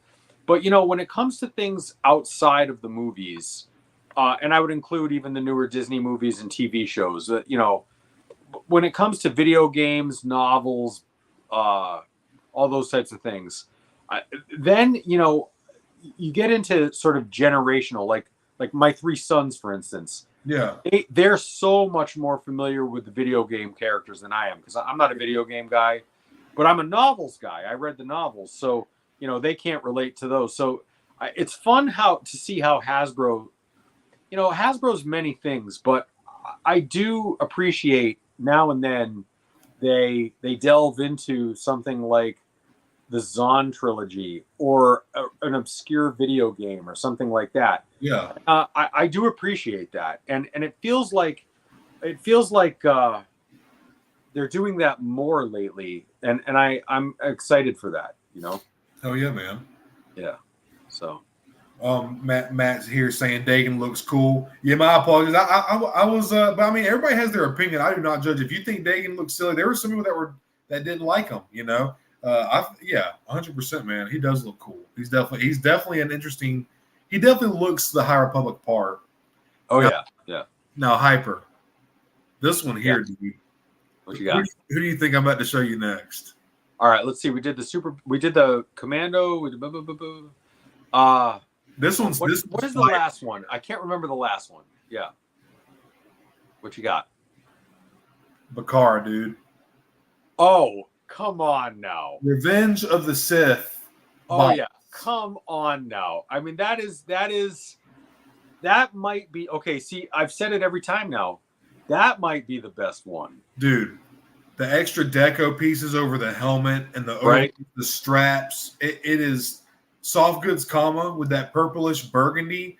He's gonna look epic next to Ki-Adi-Mundi, dude. Well, yeah, and the thing is so here's what I would say about that.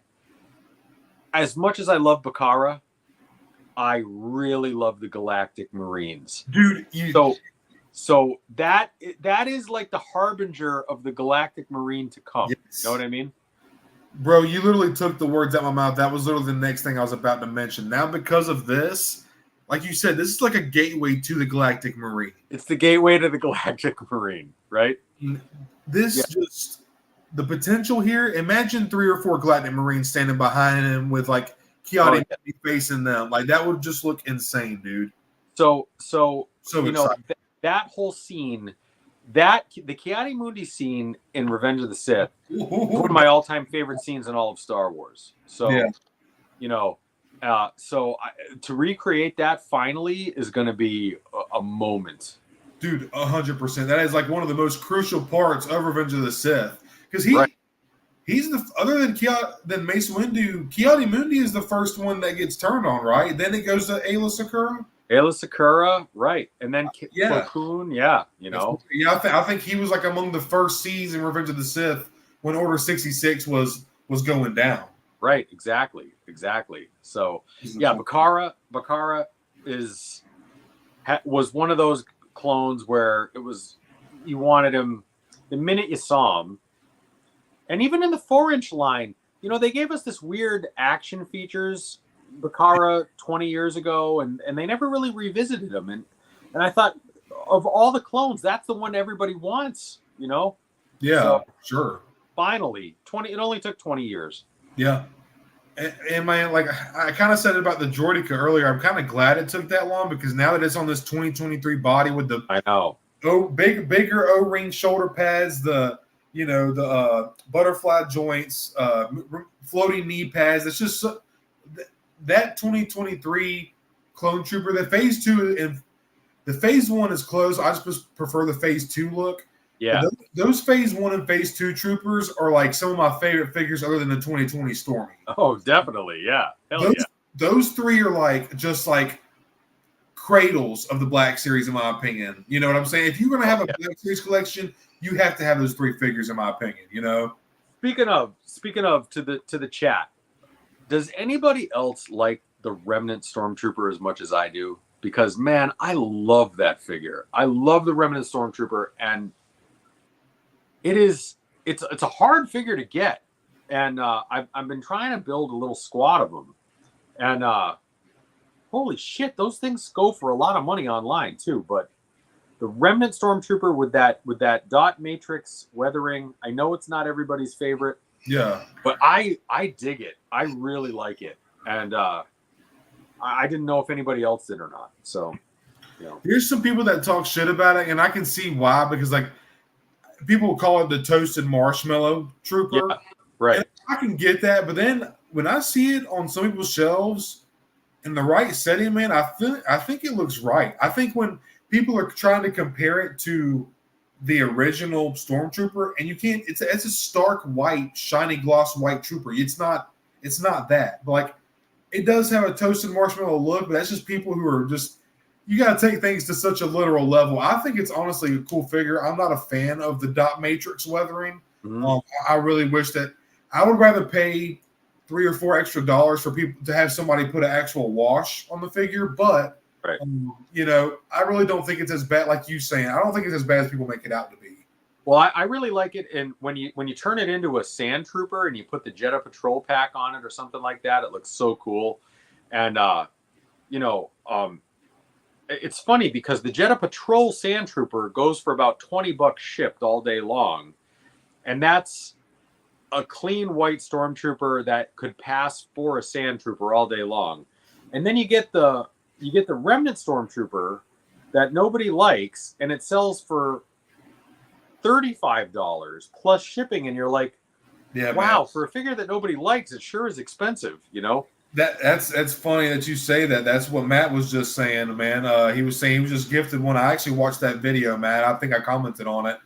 He said he doesn't know why it's going for the absurd. Yeah, it's weird. It is weird why it's gone up like that. It's quite weird. Yeah. And says he uses it for army building.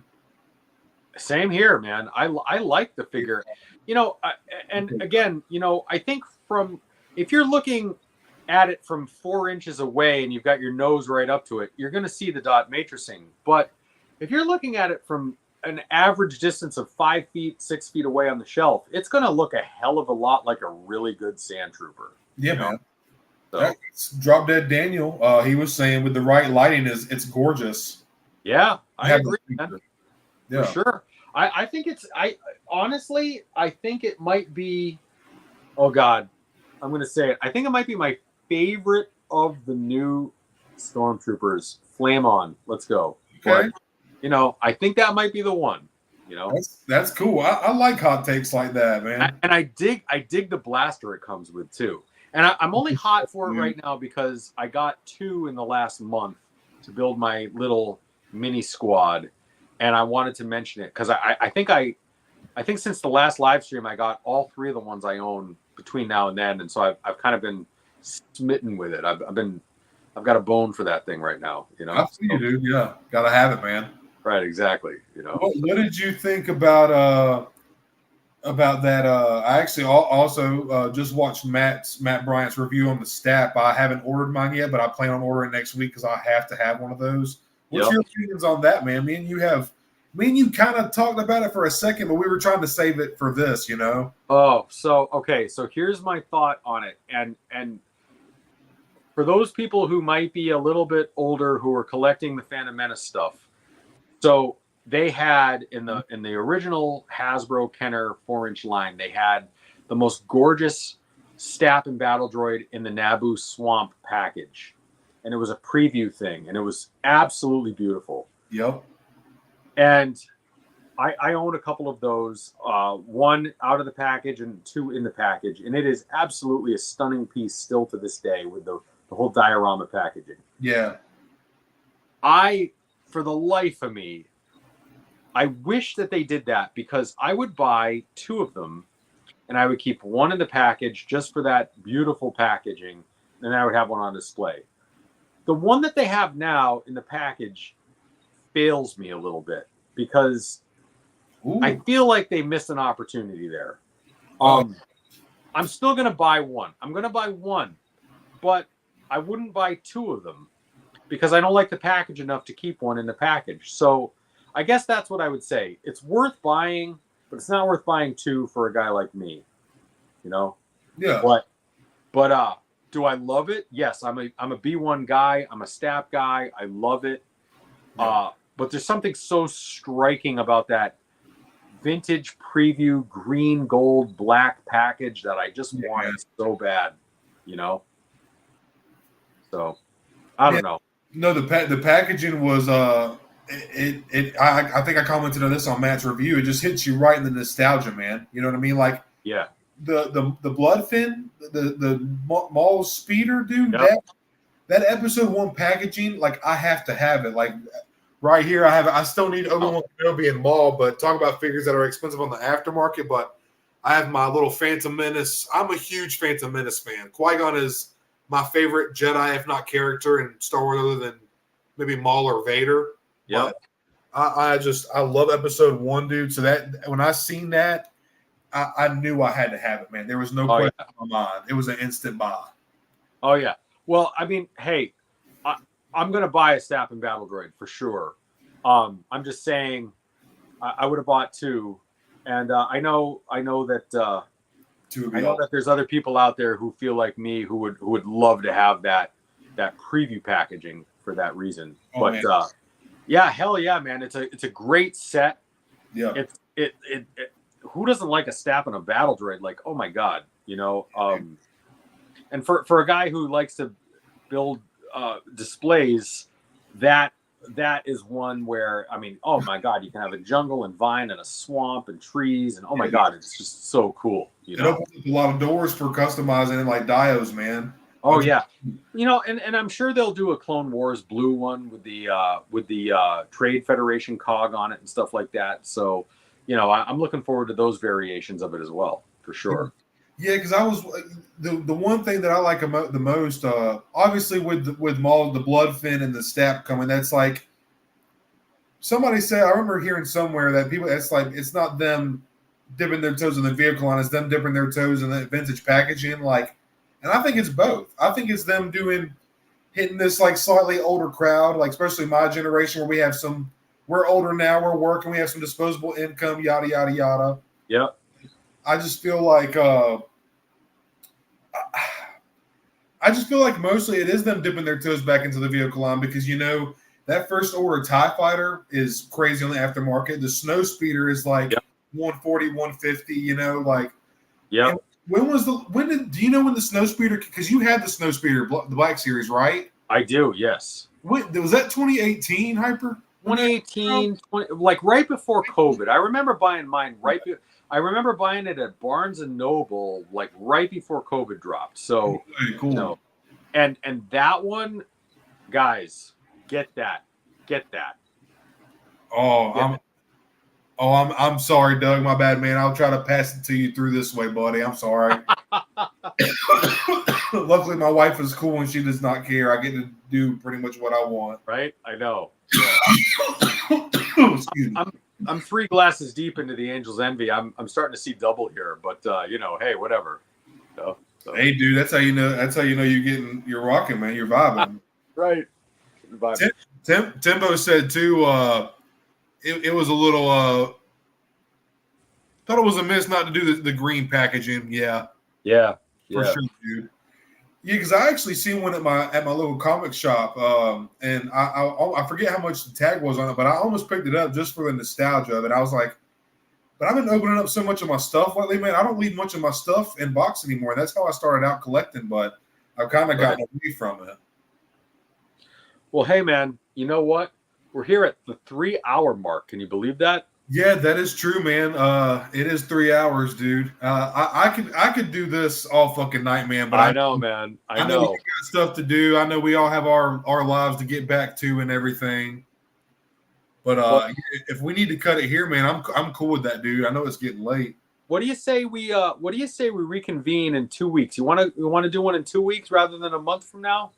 Yeah, I think that's a good choice, man. Because waiting a month sometimes, like just depending on what else going on, and if we're not busy, and if there's like news to talk about, I'm cool with doing it a little more often. Well, I think it would be fun because mid-October puts us right in the middle of Halloween, and I do have a custom that we can do as a giveaway for then as well. Okay? Yeah, so, for sure, dude. Yeah, and speaking of, so. When it comes to the custom giveaway tonight, again, we've got this figure here and the diorama. And what we will do is Stone and I will do a randomized selection, and we will post that tomorrow by like maybe 5 or 6 p.m. We'll post the winner. And again, the winner will be selected from those who came and participated in the chat. So, and then I'll get it out to you this week. And Timbo can attest, you actually do get the prize. This isn't some sort of weird bait and switch Ponzi scheme or anything. Like, we actually do send it out. So stay tuned for that. So I'll post it on my channel, and Stone will post it on his, the winner of the figure and the diorama. So that'll be tomorrow. Okay? So you bet. Yep, awesome. Yeah, this is just something that we wanted, that kind of Hyper wanted to start doing. He's been into customizing for a while. I'm starting to dip my toes into it, and we just thought it'd be a fun and enticing way to bring people in, make it more fun, and just kind of give back. Especially Hyper being, he just sent me. I remember when he first sent me my gift, and I was just really just a lot of felt a lot of gratitude. I was surprised somebody sent me something just for free like that. So I ended up sending him a little thing just as a thank you. But I got to return the favor. It's about time. I think I need to send a figure towards Hyper so he can customize, and then because the couple ones it's just been out of his pocket, man. So I think it's time I put in my pool as well. Well, and speaking of, as a matter of fact, so I wanted to point out, and I did a video on it before, a couple of videos, but Stone, if you notice, I've got all the Dark Troopers up there in back of me, and that is for those who might not know, I'm a Dark Trooper fanatic, and this goes way back to the 90s when they were in novels and books and things from way back then. Yeah, and I thought I liked them then, but this is the coolest iteration of the Dark Trooper of all time. It's easily one of my favorite figures of all time, and Stone gave me 3 of them. He sent me 3 of them, which is a kingly gift indeed. So Stone, one more time, man, dude, I just love them. That's a special part of my collection. So thank you. And again, it really was not necessary, but yeah, dude, don't mention it. Awesome, man. Dude, it was awesome. So thank you. Yeah, don't mention it, man. That's just like I've been wanting to do something like this for a long time, and it's just cool to like I said earlier, building this camaraderie and getting to know people in the community, and like it's just fun. I just want to talk about fucking Star Wars, man. I want to talk about these cool ass fucking. I want to talk about these cool fucking figures we all are fucking obsessed with, man. You know what I'm saying? Right. But I'm gonna cut it short, y'all, because like I said, I could do this till 1 a.m. I've really enjoyed this. Thank you all in chat for tuning in. Drop Dead Daniel, Timbo, Brian, Matt, Doug, all of you guys, man. Thank y'all so much. We've really enjoyed starting this up. I really hope that like I said, we're going to try to set up another one. We'll probably do one in 2 weeks. I'll post about it if y'all don't mind. Keep up on me and Hyper's channels, and we'll keep y'all updated when we want to do this again, because we really enjoy doing it, man. We have a good time talking to everybody. Thank you so much, everybody. All right, everybody. Well, thank y'all for tuning in. This concludes the 2nd episode of the Stone and Hyper Show. We had a really good time. I had a lot to talk about. R.I.P. James Earl Jones, Darth Vader, and I'm going to end it there. Good night, everybody. Y'all have a good night. Take care. Peace. Yeah, buddy.